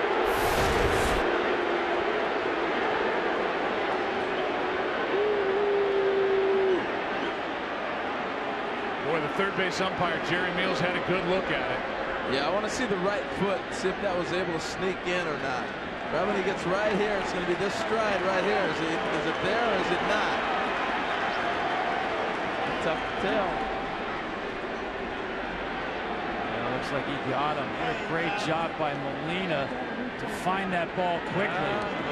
I don't know, man. Matt Carpenter seems so sure about it. A lot of times I'll go by the body language of the player. I know everybody tries to sell it, but the initial reaction from Carpenter, he almost didn't even bother to turn around and wait for a call. Yeah, but remember, the call on the field is safe. So it's got to be indisputable to turn it over. Yeah, I'm with you, Harold. I look like that right foot may have gotten in there at about the same time as that tag was up on the upper thigh. Yeah. It's a big play in the game. It looks like he's going to get him, but it extends past his arm to the other side of his body, and I think the leg is able to sneak in. We don't have the angle to see that, but that's what that looked like right there. I don't know. We'll see. They're showing it on board here. A lot of umpires here. Yeah, it goes back to New York, and they look at it. This play under review is presented by Samsung, and it is close. And as Harold said, the call on the field was safe, and Meals is right there looking at it. Yeah, we don't have the angle from the other side. See, as he reaches here, he misses the arm, and it goes to the other side of the body. And I don't know if the leg sneaks in. That was my question, Tom. Yeah, I think he probably tagged before he got the base, but I don't think the replay is conclusive enough to overturn the call. Should have stuck with your lunch the first time. Wow. Challenge was not kind to Mike Matheny during the course of the regular season. Cardinals get the challenge, 2-0 after 5½.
We had another angle that I'm sure they saw in New York that we didn't have initially. When Ethier was going back to the bag, and if we did not see clear evidence that Ethier was out, I think the angle on the replay will show you, might put Dodger fans' minds at ease, not thinking that they got ripped off out of a second and third situation. The one on the right, you see the glove go into the arm and midsection of Ethier, and the right foot of Ethier comes up initially a little short of the bag. Absolutely. That was a good review and a good call. Here's strike two on Cosma. Here's a big difference with these two clubs, guys, is what they bring off the bench. Pete Cosma is a career 173 hitter in the postseason. Does have some good numbers against Clayton Kershaw. I know it's a small sample. Hey, he started in LA against him. He played second base. I thought he was out on that replay. That's the last time I let you guys talk me out of it. Here's the 0-2 to Cosma. Meanwhile, Kershaw rolls. One out. Strikeout number 7. Tell you what, the other thing lost on that play was Yadi Molina. See how quick he got to that ball? Mercy. He was seed the third. Here's the man of the hour. Here's a look at Molina. Watch how quick he gets to this ball. And that's what threw everybody off. Normally that ball's going to the screen. And then you're coming up when most catchers hesitate. He came up and gunned it to third. And that's what caught Andre Ethier off guard. Great play. Now Matt Carpenter, who's homered in the first 3 games of this series, just the third leadoff man in postseason history to homer in 3 straight games. Marco Gonzalez, the left-hander, the rookie, gets loose.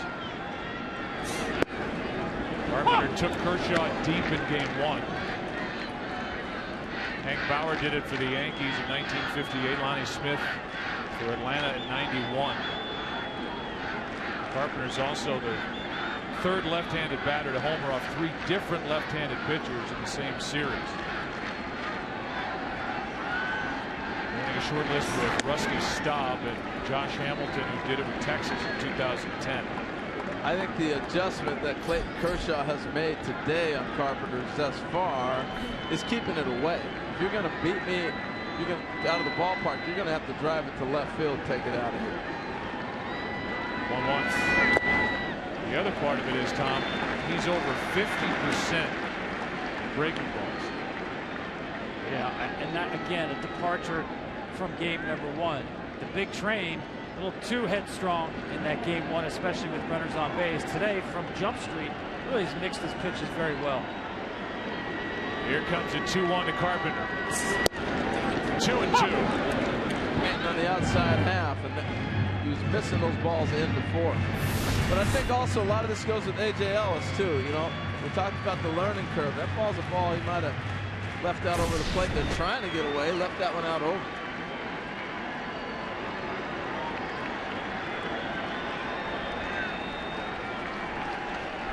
Carpenter 0 for 2. Now full count. I figured on the 2-1, if it's a fastball and Carpenter didn't swing, it had to be a ball. So he's notorious for having a great batting eye. As Don Mattingly said, not just in this series, but Carpenter is a guy who will make you work every time for the out. Even if you get him out. 3-2 pitch. Got him out. Strikeout number 8. Clayton reached back for a grunt there. You call it, Harold. Stayed away throughout the at-bat, especially now we get to the second half of the game. This is a guy they've had trouble keeping in the ballpark by making mistakes inside. And the execution. The guy yelling there was Carpenter, not. That's Carpenter going, man, that's a ball he should have hit.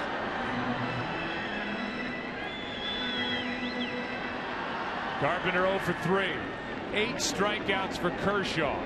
Grichuk. He has the only Cardinal hit in the game. Ball 1 inside.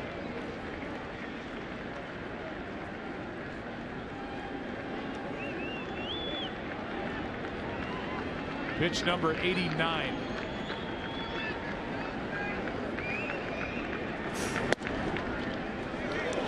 squeezed there in the count 2-0.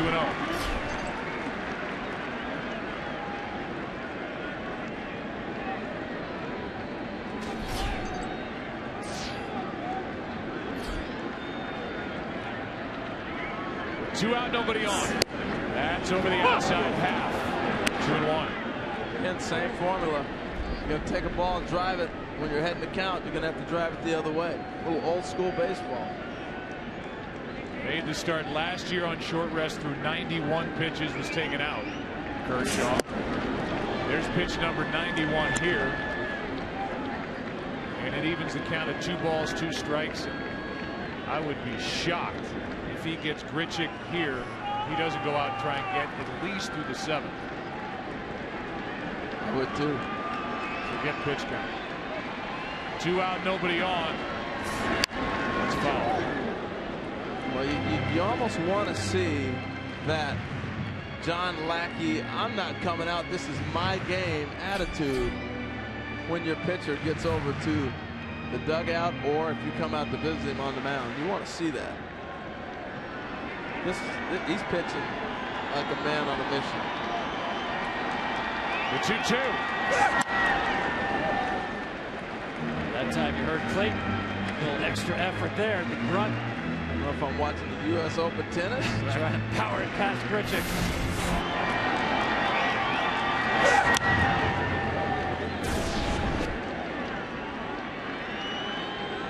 I think he may come back with a breaking ball here. That slider has been thrown pretty effectively. Pitch number 94 on 2-2. A strikeout ends the inning, and he struck out the side in the 6th. Clayton Kershaw is making a statement here in St. Louis in Game 4. He and the Dodgers facing elimination, trying to get it back to L.A. Lead it 2-0.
Know that we missed a base hit by Carl Crawford. A.J. Ellis, who was at the plate when Ethier was picked off third, leads it off here in the 7th inning of a 2-0 game with the Dodgers on top. It was a base hit by Crawford that started that 2-run rally last inning. That's his first hit of the game. So the rookie gets Ellis one away and he starts the 7th. Marco Gonzalez has been impressive. Kershaw off the mound. Any conversations? Not a chance. Nothing to be said. No reason to check on him. Look at Donnie sitting right next to him. We can have a conversation. Blake says, I'm up this inning. I'm not coming out. And I'm rolling. I'm going the distance today. Here he is. He's 1 for 1 with a good sacrifice bunt and a base hit. 1.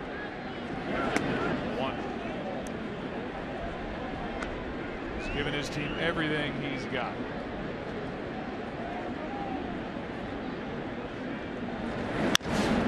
To the right side, hustling down the line. Gonzalez wins that little race. 2 out.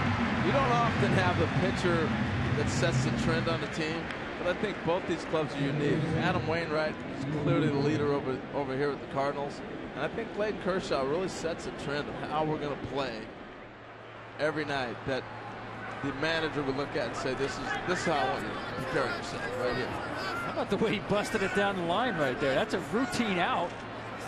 Deep into the game, he's not taking a breather. That's part of setting the tone that you're talking about, Harold. Absolutely. I mean, look at this. A little effort. You hate it when the pitcher just jogs down to first. They do more running than anybody in baseball. Yeah, you get 4 days off in between, too. I've never understood it, though. I mean, you come to the ballpark early. We've all been around, and they all run for miles and miles and miles. They hit a ground ball, and they can't run to first. So what happened? 2 out, nobody on. The 0-1 to Gordon. Outside from Gonzalez. Ball and a strike. This kid not fazed by the big stage at all. Gonzalez appearing for the 3rd time. He got the win earlier in the series, so he's 1-0. Here's a bunt in the air. Molina won't get it. Gonzalez got the win in that come from behind effort against Kershaw in game 1. Again, that was a bunt that was going towards the second baseman. D. Gordon tried to pull that with him instead of worrying about going third. That's why the ball ended up behind him. I always love that play. I think it's a foot race. Once you get it down between you, the pitcher, and that first baseman thinking that they can hit you. That's why you try that shot. There's a good look at Adam. Brings up another point we'll get to here with 2 out, nobody on. The count evens 2-2, maybe in the bottom of the inning. If this series gets to Los Angeles, what will the pitching matchup be on Thursday? We know Greinke on regular rest for the Dodgers. Some uncertainty for the Cardinals. Ken Rosenthal is down by the dugout. Kenny, what are the Cardinals saying about a potential Game 5 starter? Well, right now, Joe, they're saying that it's most likely Adam Wainwright. That was the phrase Mike Matheny used, most likely. John Mozeliak, the GM, said Wainwright will pitch unless something changes. Well, what can change? Wainwright's arm has been cranky for some time now, and in that Game 1 start, the Dodgers noticed that he threw fewer cutters as the game went on, and that he also lost command of that pitch. Now, Lance Lynn would be on normal rest for Game 5, so at the very least, Wainwright will be on a short leash. Here's a 3-2. A walk to Gordon, and that invites trouble with 2 out. I think it's a great point about Wainwright fighting that cranky arm. Really, last couple of months, threw 19 cutters in that game. That's below what he normally does. Features that pitch typically more than any other. Gonzalez got a great pickoff move. He'll show you 3 different things. We saw the snap move from Clayton Kershaw earlier. He's got the snap move. He's got the lift and hesitate move. There's a snap. He does a nice job of holding runners, and if you haven't seen him before, like I'm anticipating D. Gordon has not, he's problematic to run on. And then you got Yachty back there, so you're looking at a tough confrontation right here. This is a money bag if he's able to steal it.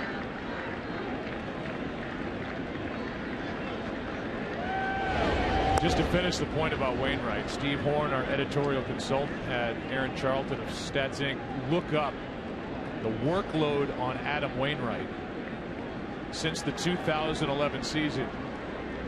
He was unavailable coming back from Tommy John surgery. He has pitched 721 2/3 innings, the most across all of baseball since coming back.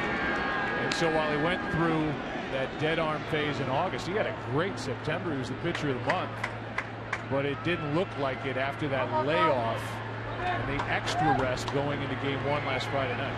276 total innings last year, and they built in this season. They didn't have bullpen sessions off a mound in between starts this year throughout most of the season for that very reason.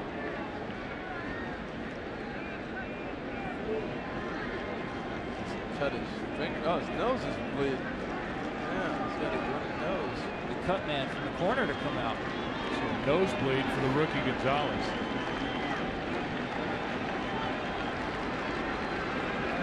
First round pick 2013. Here he is. And Crawford lines a base hit into right. Gordon had to hold for a moment, but he's going to go. Throw by Grichuk, cut off. First and third, 2 out. Wow. If people at home can see what we saw from this view, you talk about flying. D. Gordon stops on this bullet, lets it go by him, and then it was just like watching a guy run a 220. He said, okay, let me get the angle and I am flying. And Grichuk can throw. This is a challenge that ended up being not even close. Watch D. Gordon's path right here.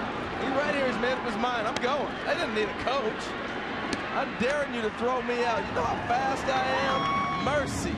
That was a thing of beauty. That's like when you race your buddy, you give him a head start. You have to stop, as you said, let the ball go by. Grichuk, as you said, I think he's got the best arm on the team. No problem. Well, now spotting the nosebleed is the Cardinal dugout. So they're going to try and stop that. They'd like Gonzalez to continue, I would imagine, with Adrian Gonzalez, a left-handed batter, coming up. The Cardinals have a right-hander in their bullpen. And they're sitting there going, hold on.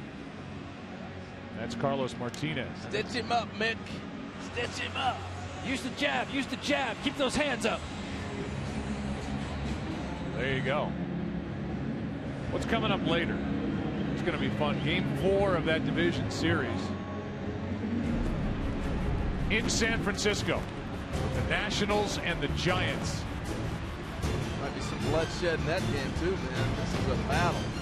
Nationals trying to get that series back east. I'll give you the starting pitchers. Gio Gonzalez and Ryan Vogelsong, with the Giants up 2-1. If there is a Game 5 in that series, it would be Thursday at 4 Eastern, followed by a potential Game 5 in this series should the Dodgers win today. So the NLDS coverage continues next and Thursday here on Fox Sports 1 and streaming live on Fox Sports Go. So with the left nostril plugged up, here's Adrian Gonzalez dealing with the rookie Marco Gonzalez. First and third, 2 out. Should end the inning. Down on a knee, Wong gets the out. And a scoreless frame put up by Marco Gonzalez, nosebleed and all. Time to stretch. 2-0. Dodgers on top.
Take a look at this. Pitching lines look very much the same. The only 2 starts of his career on short rest. Last year, out after 91 pitches. This year, still in after 94. The difference, last year the Dodgers were up 2 games to 1. Today, facing elimination. Go get him, Kershaw. That was against Atlanta. This is against St. Louis, the team that knocked out the Dodgers in the NLCS last year. Nobody throwing for the Dodgers in their bullpen right now, but they're milling around out there. And as I say that, they're going to crank it up. And it's Baez. Up the middle. Diving try and a base hit for Holiday. Leadoff man is on. It was the 7th inning that was the undoing for Kershaw in Game 1. And Holiday was the guy who started it that night. With a ball up the middle.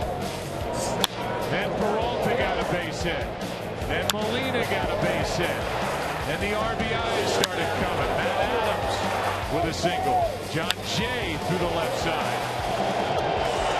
The big blow, the 3-run double hit by Matt Carpenter. They put the Cardinals on top for good.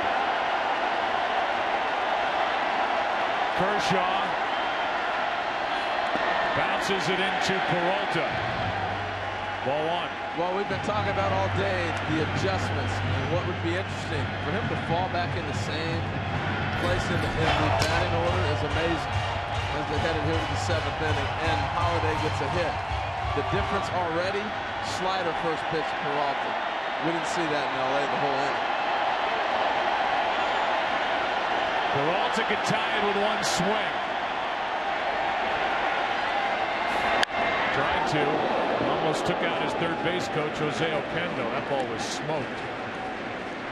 Good swing. One of the better swings of the day. He's had a couple swings last at bat, but not getting the bat head out like he did right there. The damage has been done by Mike Matheny's club from the 7th inning on. You just saw part of the numbers.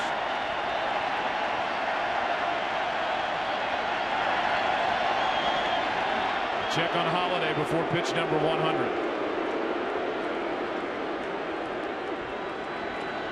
What you thinking, Tom?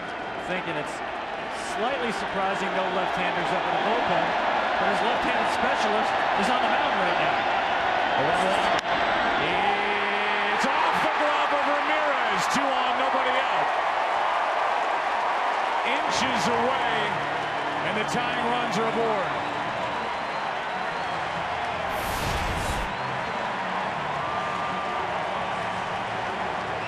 Can't go much higher, can you? Just off the end of the glove. Jumping with it. What I meant by that, Baez is still the only one throwing. Adams at the plate now, Kershaw's man, followed by Molina, and then 2 more left-handed hitters. Well, here's Matt Adams, who was part of that highlight package with a hit for an RBI on Kershaw in Game 1. The runners, Holiday and Peralta. Nobody out.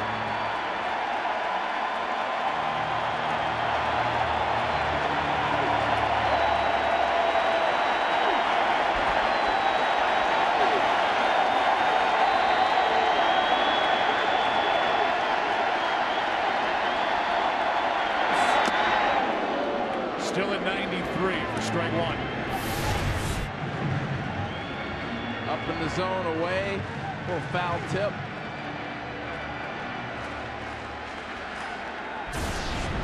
He hit a bullet to shortstop, remember, to the left side early in the game to handle Ramirez for the double play. Adrian Gonzalez got in behind the runner Peralta, and it took Chris Maloney, the first base coach, this crowd as loud as it is, to almost run to the bag and pull Peralta back to first. It was a good get by him, too. Now the 0-1 to Matt Adams. Driven into right! Hit the wall! It is gone! Cardinals lead it 3-2.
again, it's the 7th inning.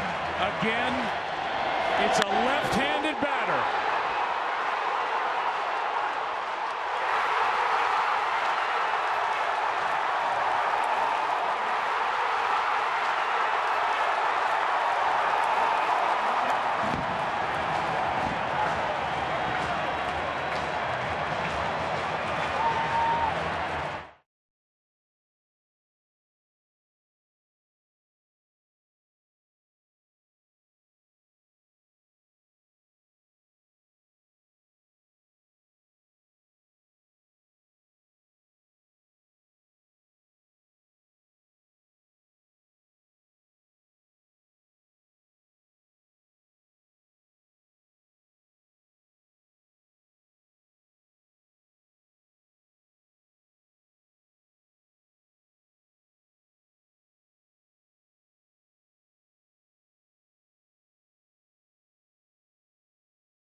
Adams, who hit 15 home runs during the regular season, as his first of this postseason.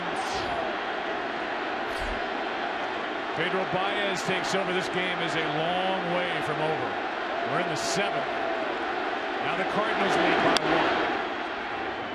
That is foul for strike 1. Baez is a guy who took over for Kershaw in game 1, and he backs him up here in game 4. Well, it was a heck of an at-bat by Adams. Really was. Got a hanging breaking ball, hammered it, didn't miss it. Neshek getting loose for St. Louis. Frias for the Dodgers. Tied up Molina. That's strike 2. Oh, I said they're left-handed specialists on the mound, even after 100 pitches. And still, this team with a $240 million payroll. No confidence in left-handed pitching, even with the left-handed hitters behind Molina. Popped up. Foul territory. Gonzalez one away. Well, if you want to see when a pitcher is tiring, don't pay attention to the radar gun. Pay attention to the catcher's mitt. Watch the mitt of Ellis. Missed badly on that first pitch, and again here, wanted the breaking ball down, left it up. In both cases, it was the location, not velocity, of the tiring Clayton Kershaw. Adams had great at-bats, too. The double play, it won't show up in the box score. Has good at-bats because he hit the bullet to Hanley for the double play. But this is a heck of an at-bat reaction. He knew it. And Adams knew he got it immediately.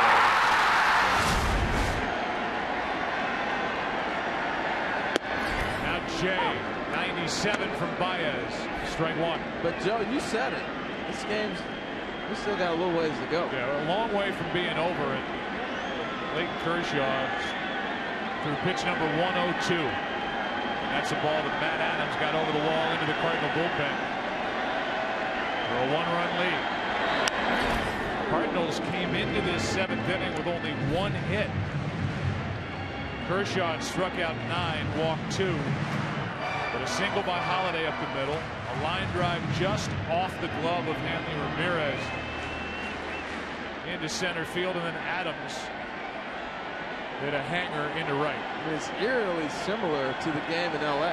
He had one hit going into the 7th in L.A. as well. Here is an 0-2, and that hits John Jay.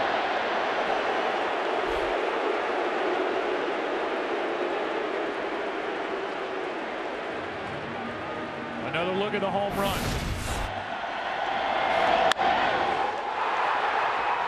Watch Big Country right here get some big air. You're not going to see it right there. That's big air for him.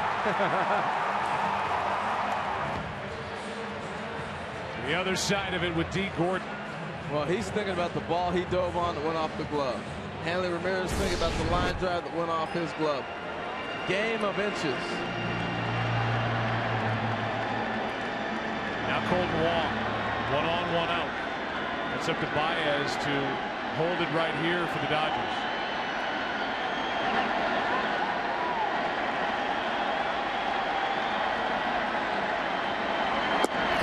Strike one. 98 from Baez, who was taken deep by Matt Holliday for a 3-run shot in game 1. I felt like coming into this game, because Kershaw was on low fuel, I felt like the Dodgers were going to have to score about 5 runs to win this. They've scored 2. They trail by 1. Long out in front of it, strike 2. Because the Cardinal offense, Tom, is clicking on full cylinders. The story of this series is the Cardinal offense, especially the left-handed hitters against left-handed pitching of the Dodgers. Los Angeles just not enough answers on the left-handed hitters. Albert has given one up. Howell, Kershaw, Cupper. None bigger than this one in game 4. But look at what the Cardinals have done from the 7th inning on. Specifically in the 7th, they're 14 for 23 with 13 runs of the 18 that they've scored in the entire series. Amazing. And they started that all with the middle of their order, not at the top, not at the bottom, in the middle.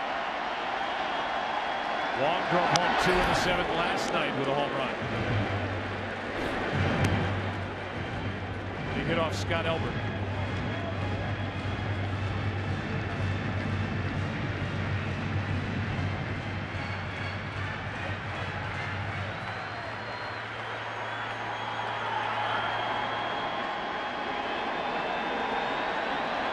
Last night, the 3-1 final, the largest margin of victory for either team in this series. It's another 1-run game.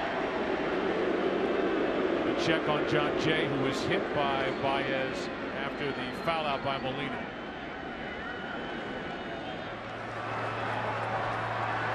They're just trying to get through this half inning and keep it close. Tavares is in the on-deck circle. He'll hit for Marco Gonzalez. Pitched an inning and got a win in game 1. Big swings by Colton Wong.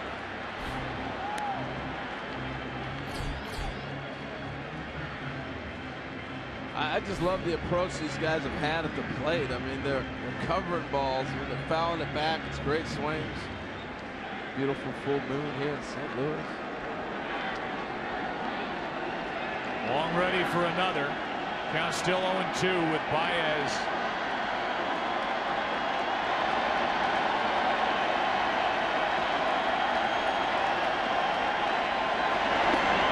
Ball 1. Dodgers in the 8th inning against Nisha. We'll have Kemp, Ramirez, and Ethier. Still have Turner, Puig, and Van Slyke on their bench.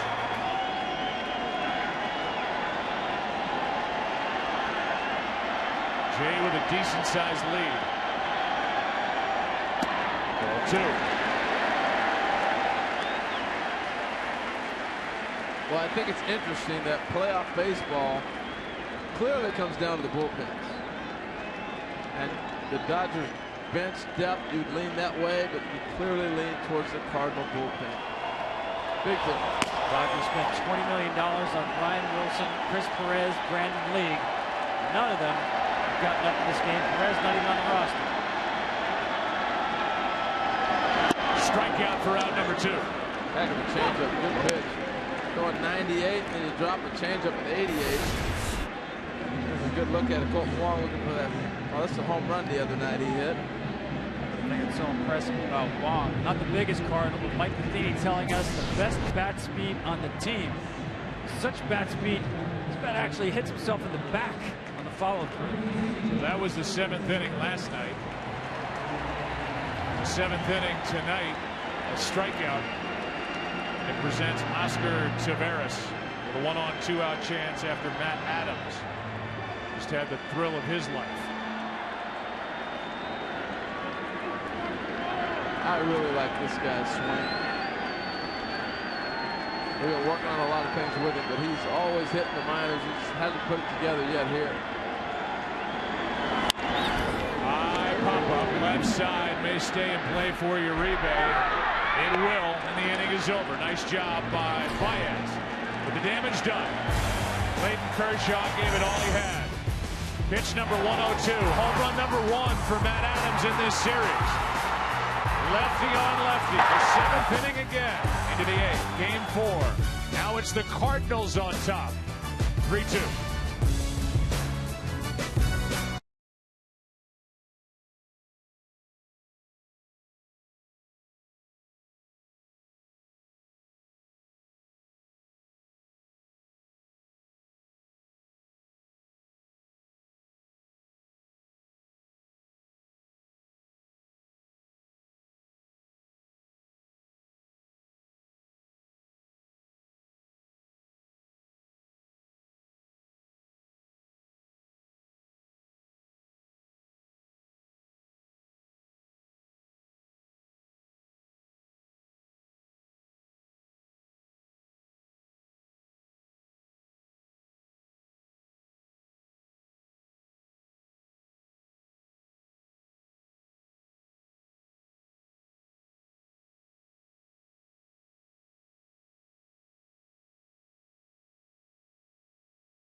Presented by Budweiser. Another great game. 8th inning rolls in. In game number 4, the Dodgers will bat. They've got 6 outs left. They have to do it against the Cardinal bullpen to try to get this series back to Los Angeles. But the right guys coming up here in the 8th. It's Neshek out of the bullpen with Kemp, Ramirez, and Ethier. The 3 hitters to start it here in the 8th. Strike 1 to Kemp. Last time Kemp saw Neshek, won the game in L.A. Towering home run down the left field line. Bottom of the 8th inning of game 2. Strike 2.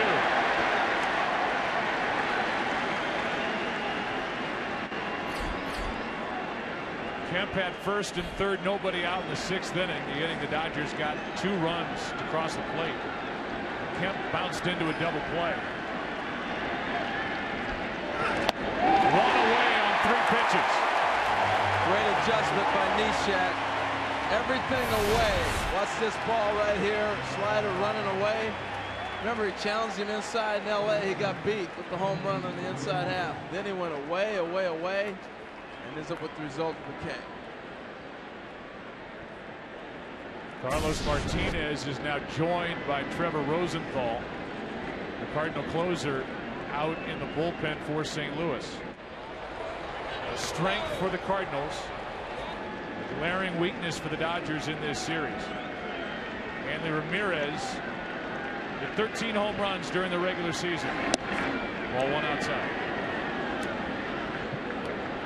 0 for 2 tonight, hit by a pitch and scored a run back in that 2-run 6th.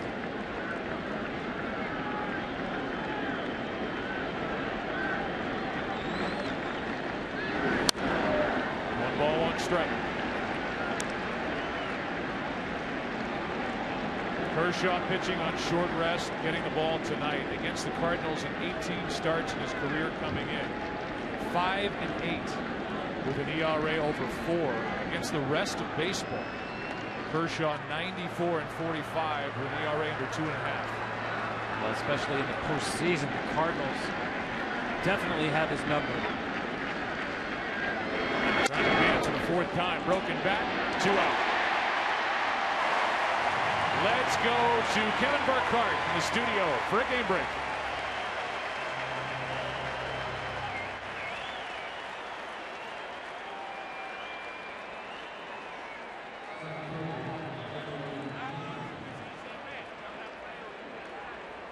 Kevin, thanks. Here's Ethier. You mentioned it, Tom, during the break. How big was Ethier getting picked off at third base, wandering too far to end that 2-run 6th inning? How big does that look now? Huge play in the game, and give Yadi Molina all the credit in the world to find the baseball so quickly. Didn't hesitate, didn't check the runner at first, went to third base immediately, surprising Ethier. Huge play.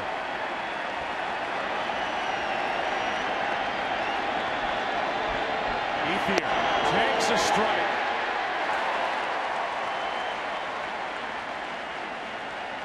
Andre's been very patient tonight in his first start in this series. 2 walks. He's got 3 career postseason home runs. Set up at 0-2.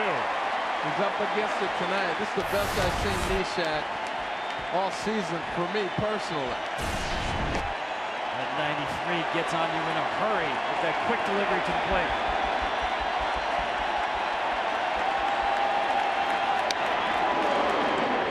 Continues.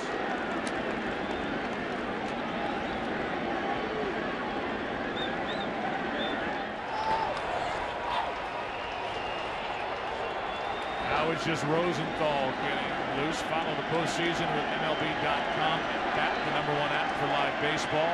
Stay connected with highlights, replay reviews, scores, live radio broadcasts, and more. Get the at-bat app for your smartphone or tablet. Barely missed, and the count 1-2 with 2 out, nobody on. Well, that was nasty. A little change up. Looked like he was like threw it and pulled his hand back to like he was reeling in a fish. That was crazy. Here's a 1-2. Waited on it. Soft ground ball. Long to his right, inning over. Bottom of the 8th inning rolls in. Cardinals will bat. Hello, Pat Neshek, leading by 1.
leading by a run. Top of the order, Carpenter, Grichuk, and Holiday. Against a hard-throwing right-hander, Pedro Baez. Carpenter hitless tonight, ball one outside. He struck out twice, that was against Kershaw.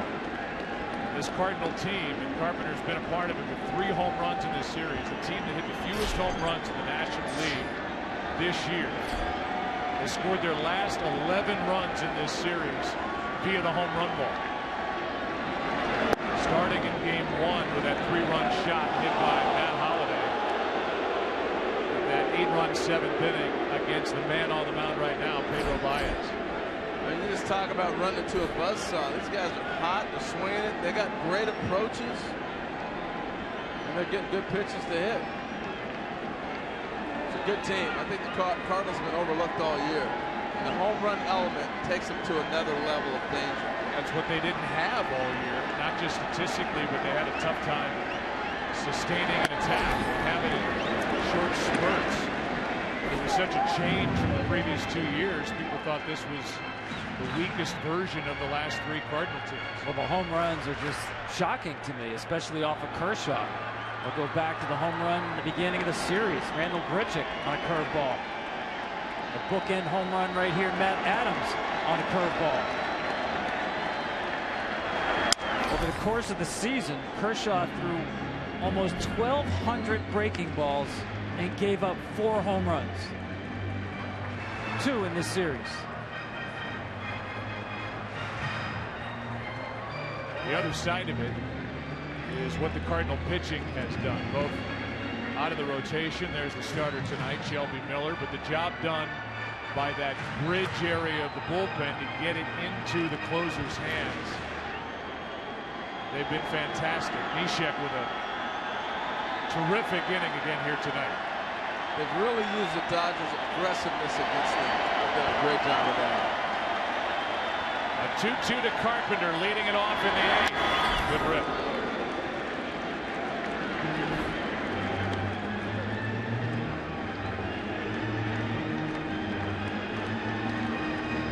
Takes the deep breaths to relax himself, but his level of concentration is impeccable. He already has tough at bats, but then you put him on a stage like this where that becomes even more crystallized, and you get the results he's been coming up with.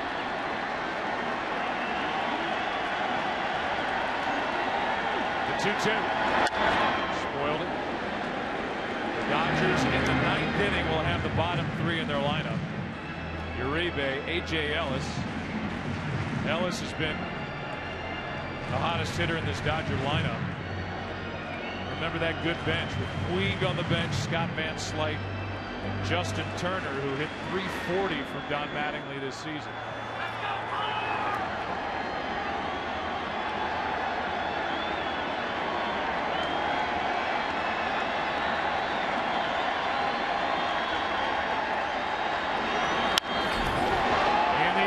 Center, Ethier to his left. 1 away, and Carpenter hitless for the first time in this series. The 1 brought to you by Fox Sports Live. Stay tuned right after the game. You get all the latest highlights and news in the world of sports. 3-run shot by Matt Adams. Off Clayton Kershaw.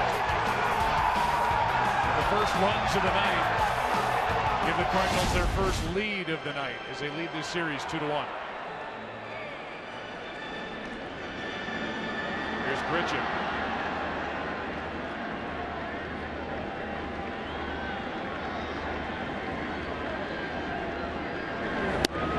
Strike 1.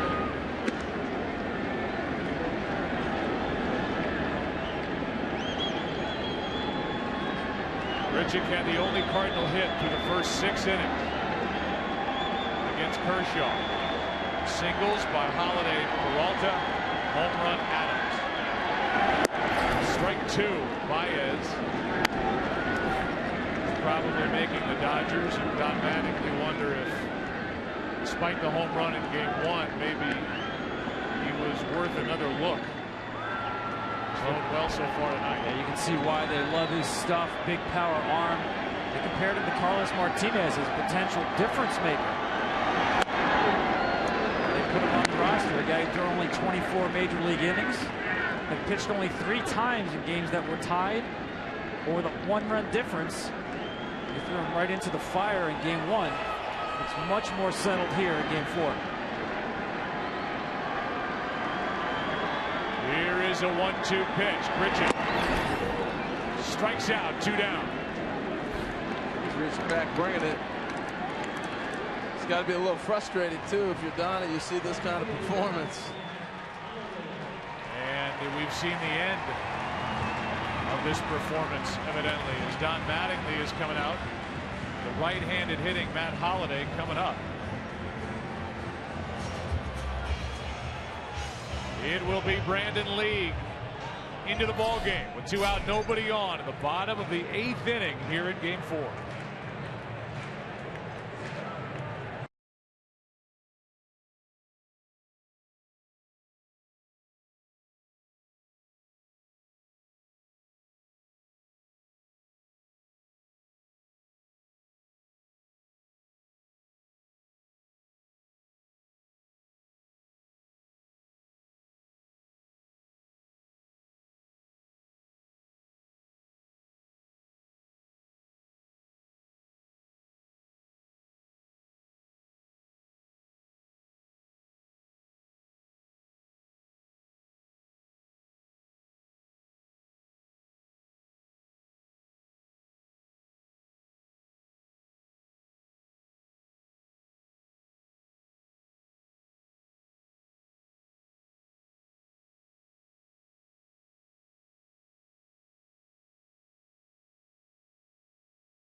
The Nationals and Giants.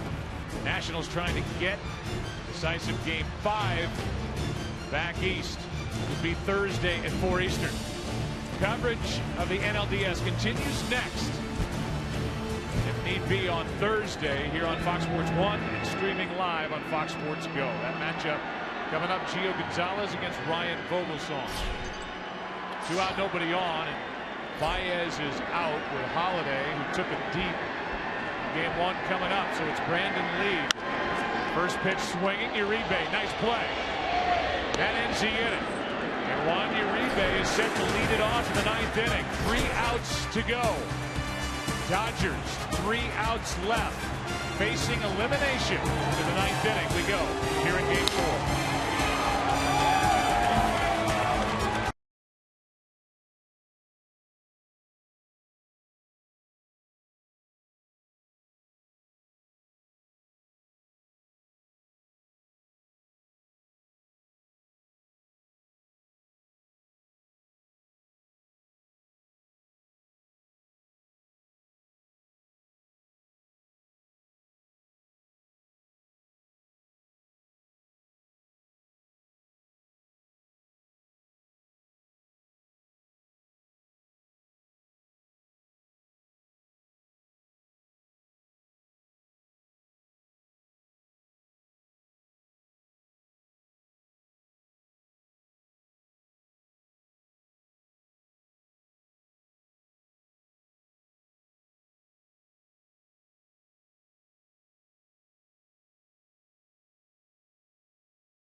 changes for St. Louis. John Jay goes from center to left. Peter Borges into the game in center. Holiday is out. Trevor Rosenthal takes over on the mound. Strike one on Uribe. He was going to try and jump on the first pitch and tie this game. He came out of his shoes, didn't he? He's ready. Difficult matchup, though. Uribe 0 for 4, 3 punch-outs against Rosenthal. He would chase the high heater. Last night in Game 3, Trevor Rosenthal was on the mound having trouble with his footing and his control. Carlos Martinez was up and getting loose behind him in the bullpen. That is inside. Ball 2, 2-1. He has been at times electrifying Rosenthal, but also frustrating for Mike Matheny with his control. This one back to Trevor. The underhand toss, one away.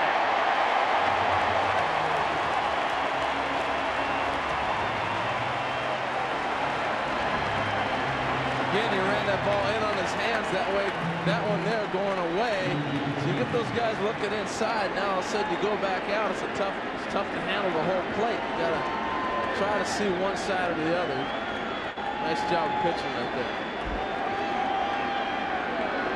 Now it's A.J. Ellis, who has a home run in this series. 7 for 13 at the plate. Ball 1. 98.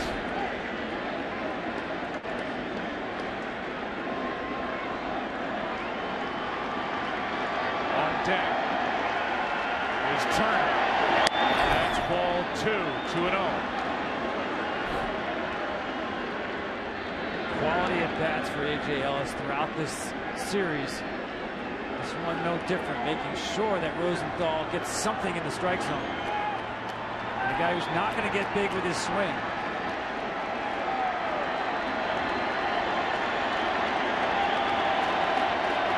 Here's a 2-0.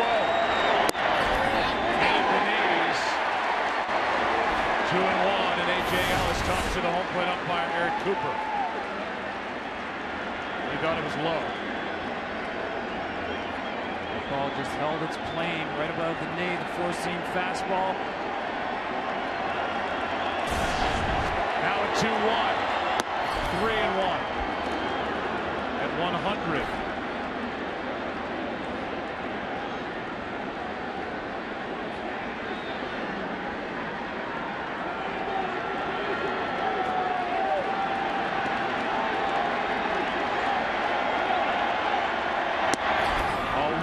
With 1 out. And again, Carlos Martinez is up for the Cardinals in their bullpen. Well, the Dodgers have had a lot of trouble being disciplined against the fastball, but not A.J. Ellis. And now Justin Turner just as tough and out. Yasiel Puig is going to be used as a pinch runner for A.J. Ellis. Well, it's a good move. It'll be interesting to see if he's going to be on the move with Rosenthal with such a deliberate delivery. And the guy at the plate is Justin Turner. What a year he had. Hit .340, so good off the bench. Started all over the infield. Tying run at first. Ball 1 down and in, and Molina's going to go out and slow it down again. He does this as good as anybody in baseball. And I know a lot of people get caught up in worrying about the catcher going out too many times. Sometimes you got to pick those spots. Look at him saying, let's go, man. That wasn't kid gloves. No, I mean, the message to me is trust your stuff. You throw 100, trust it over the plate. Tying run at first. The super sub. Justin Turner at the plate.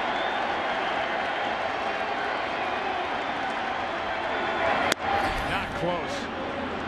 And just the body language of Molina just dripping with frustration as Rosenthal walked A.J. Ellis and now has gone 2-0 on Justin Turner. Never a good sign. Corseman at bat, as many visits to the mound as pitches. First Molina, Derek Lilliquist. That's a good point. 2 pitches, 2 visits. Well, how good was Turner? At 288 at bats during the regular season. As I mentioned, hit 340. And off the bench was 12 out of 30.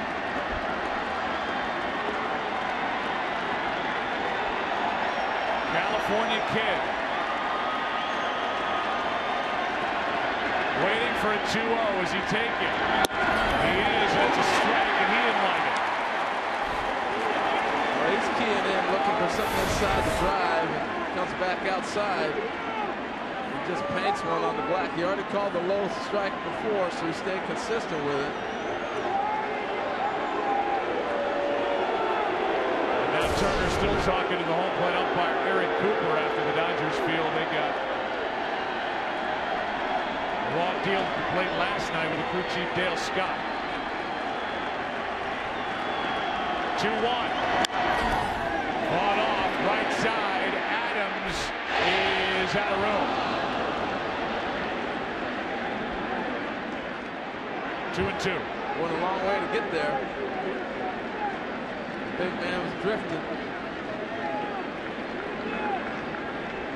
Realize the pinch runner, Yasiel Puig, no runner in baseball made more outs on the bases, not including caught stealing, this year than Yasiel Puig.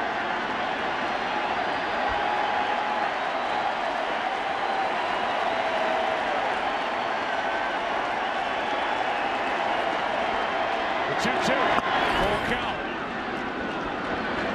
The ones out of the strike zone have been so far out of the strike zone, they're not even tempting to Turner. Do you run him here? That's the question. Don Mattingly, you got to trust that if it's a strike, Turner's going to put it in play.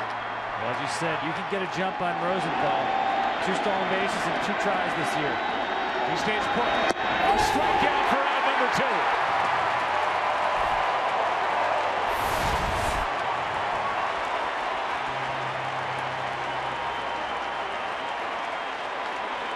Forcing fastball, almost looked like he was looking for the ball up. Doesn't come close to that one down. And now the Dodgers are down to their final out. And the Cardinals are 1 out away from their 4th straight NLCS. It's D. Gordon. That is down the left side. It's going to be fielded by Jay. And it's 2 on with 2 out as D. Gordon jumped on the first pitch from Trevor Rosenthal, and it's going to be in the lap of Carl Crawford. Wow, it's a great piece of hitting. Took the ball, sliced it. I was a little surprised he was swinging first pitch that quick. Jumped it. Crawford 1 for 4 in his career against Rosenthal. The key for Crawford against any pitcher in this series has been to stay off the fastball above his hands. He's 2 out of 4 in this game. Singles in his last 2 at-bats. And here we go. Tying run at second. Go-ahead run at first. And a ground ball to second. Wong flips. Game over. Series over. Cardinals win it. 3 games to 1.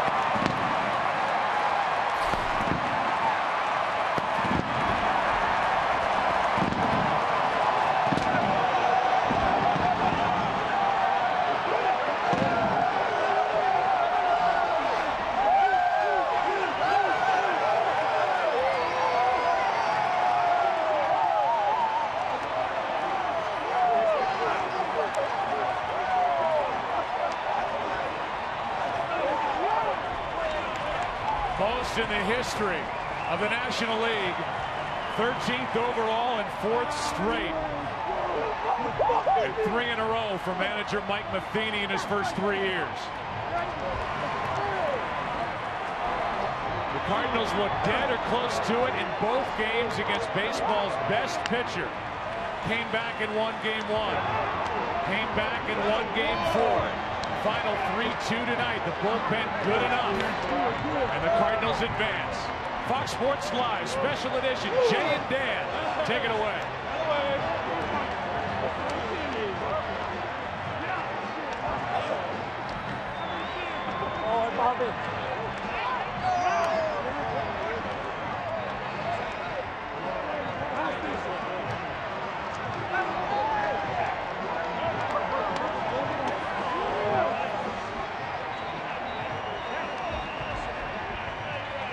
Well, guys, thank you very much. This was some game. This was some series.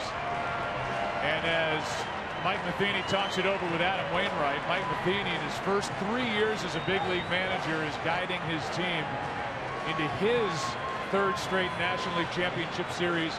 They ambushed Clayton Kershaw in the 7th inning of Game 1, and they ambushed Clayton Kershaw on short rest in the 7th inning here in Game 4 tonight. Well, they had some big at-bats, clearly, in both those games we're talking about. But the big thing to me, watching tonight, as they were able to continue to stay within Cardinal baseball, being able to catch routine ground balls like this that ends the game. But everything they did fundamentally, they didn't make mistakes. Not an error committed in this whole series. Incredible. Give Cardinals all the credit in the world for being so opportunistic, especially their left-handed hitters against the left-handed pitching of the Dodgers. I gotta tell you, my takeaway is stunned at the way they really tagged Clayton Kershaw. Now the question about his postseason numbers will linger on. Well, the postseason numbers are these. Clayton Kershaw now is 1-5 in his career in October baseball, playoff baseball, an ERA of 5.12. And the Cardinals have beaten him 4 times.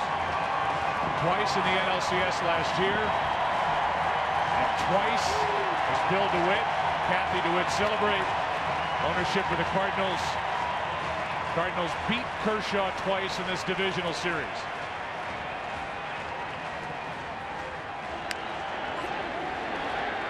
Wong ended it with a flip. And the Cardinals are on to the NLCS. Let's go down to Ken Rosenthal. Thanks, Joe. Matt, 7th inning, 1st and 2nd, none out.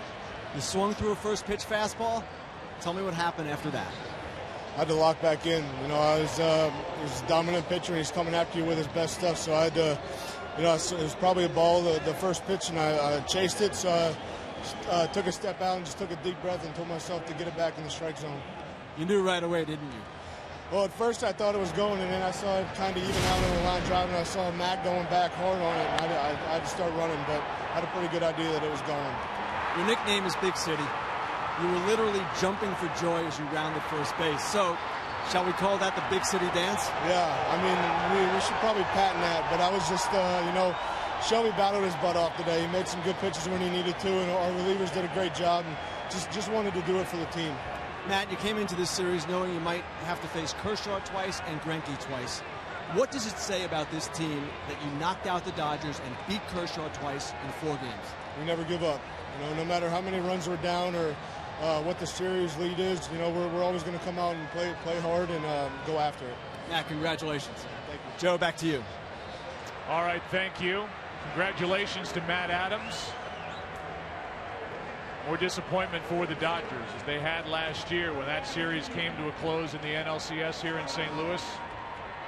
The Dodgers are tired of looking out of that dugout and watching the Cardinals celebrate, and they will now celebrate inside their clubhouse. Matheny tips his cap to the Dodgers. Meanwhile, Marco Gonzalez, the rookie left-hander, gets the win for the 2nd time in the series. The last rookie reliever with 2 wins in a postseason series was Francisco Rodriguez. Back in the postseason for his team, the 2002 world champion Angels. Dodgers just couldn't keep the Cardinals in the ballpark. This is the Cardinals team with the fewest home runs in the National League. And every big turn in this series seemed to be off a home run swing on a Cardinal bat. You know, I love the way the Cardinals played. I mean, they slowed the game down. Big moments when they had pressure situations. Young pitchers, Yachty comes out, calms it down. I look at last night with Rosenthal. Look tonight what he did with Trevor Miller, guiding those guys through. Matt Carpenter, breakout series, breakout star. But I think the big thing that I'm going to take away from this is they didn't make mistakes, whether it was defensively or on the base pass, or a lot of them, even as pitchers were executing pitches. They played flawless. So we take it from the booth back down to the field and Ken Rosenthal. Thanks, Joe. Here with Trevor Rosenthal. Trevor, 1-run lead in the ninth, trying to close out the division series. How difficult was it to stay calm? You know, I just excited. You know, fun to go out there and play this game, obviously, and then you know, to see how things transpired in the seventh there, and got those runs. And Nish went out there and did what he did all year and shut him down. And I just wanted to kind of fall in line and you know, hopefully do my part, and so we can walk away with the win. Yachty came out a couple times. What did he say to you during that inning? It was not an easy inning for you. No, we're just trying to, you know, make sure we find a way to get the job done, whatever it took. You know, just trying to dig down deep there, and you know we're facing some good hitters, and you know, not trying to be too fine, and let the defense work. That feeling at the end when you're on the mound and it's time to celebrate. How do you describe that? What is it like? I mean, words can't really describe it. You know, especially being here at home in front of our fans. It's a pretty cool atmosphere, and there's not much I can compare it to. It's hard to put into words. Trevor, thanks a lot. Joe, back to you. Yeah, Kenny, I don't know if you can appreciate the job done by Mike Matheny. I mean, he takes over for a Hall of Fame manager in Tony La Russa, who was coming off a world championship. And now Mike Matheny, who's made a lot of good decisions during the course of this year. One of them tonight with Shelby Miller getting the start. They leave Wacha for another day. We may not even see Michael Wacha this postseason because he had the injury this year. Matheny has guided this team into the NLCS, the heels of what La Russa did 3 straight years. That's impressive. It's been seamless, really. And we talk about the Cardinal way. I think people have twisted that to mean something it really isn't. Cardinal way to me is playing the game the right way and doing the little things. I mentioned the big home runs. Yes, one huge play in the game was Yadier Molina getting the 3rd out at third base in the 6th inning, getting Andre Ethier wandering off the base, called safe originally, overturned on replay. Just the cat-quick reflexes by Molina. Those are the plays that made a big difference in the series. How about a big difference that Matt Carpenter made? Let's go back down to Kenny. Thanks, Joe. Matt, again the 7th inning, again against Kershaw. What was the feeling on the bench like going into that inning knowing that his pitch count was rising? You know, I mean, certainly we were aware of that. And, you know, I got to tip my cap to Clayton. I mean, 3 days rest. The stuff that he had today was nothing short of incredible, really. I mean, we had 1 hit going into that inning, and he was as good as I've ever seen him. And you know, we were aware of the pitch count. We were trying to work and get him up. We knew that, you know, at some point, you know, your fatigue's going to hit in, and we were able to get those couple singles. He left the 1 pitch up to Matt, and he hit it out of the park. I mean, you gotta give credit to our guys. They kept fighting, they kept pushing, and even though we were down, we never quit, and we were able to get to him. Matt, your left-handed hitters in this series were so successful against left-handed pitching. What was the difference there? You know, we've had a good approach all year, you know, and at times our offense hasn't been where we would hoped it would be, but right now we're feeling as good as we've ever, as we have all season. And you got to give credit to this team. I mean, we keep fighting, we keep pushing, we get a game plan together, and we stick to it. We stick to it through the whole game, the whole 9 innings, and it's been paying off for us. All right, which home run celebration did you prefer? Colton Wong's last night or Matt Adams tonight? They were both pretty big, but I don't think it gets any bigger than what Matt was able to do right there. That was huge. Matt, congratulations. Thanks. Joe, back to you. Kenny, thanks. The Dodgers won the West by 6 games over the Giants. The Giants are about to get underway against the Nationals. Meanwhile, the Cardinals, they know how to celebrate around here. They've been doing a lot of that in October for a lot of years. We have much more to come from St. Louis. But for now, we send it back to the studio. Special edition, Fox Sports Live. Here's Jay and Dan.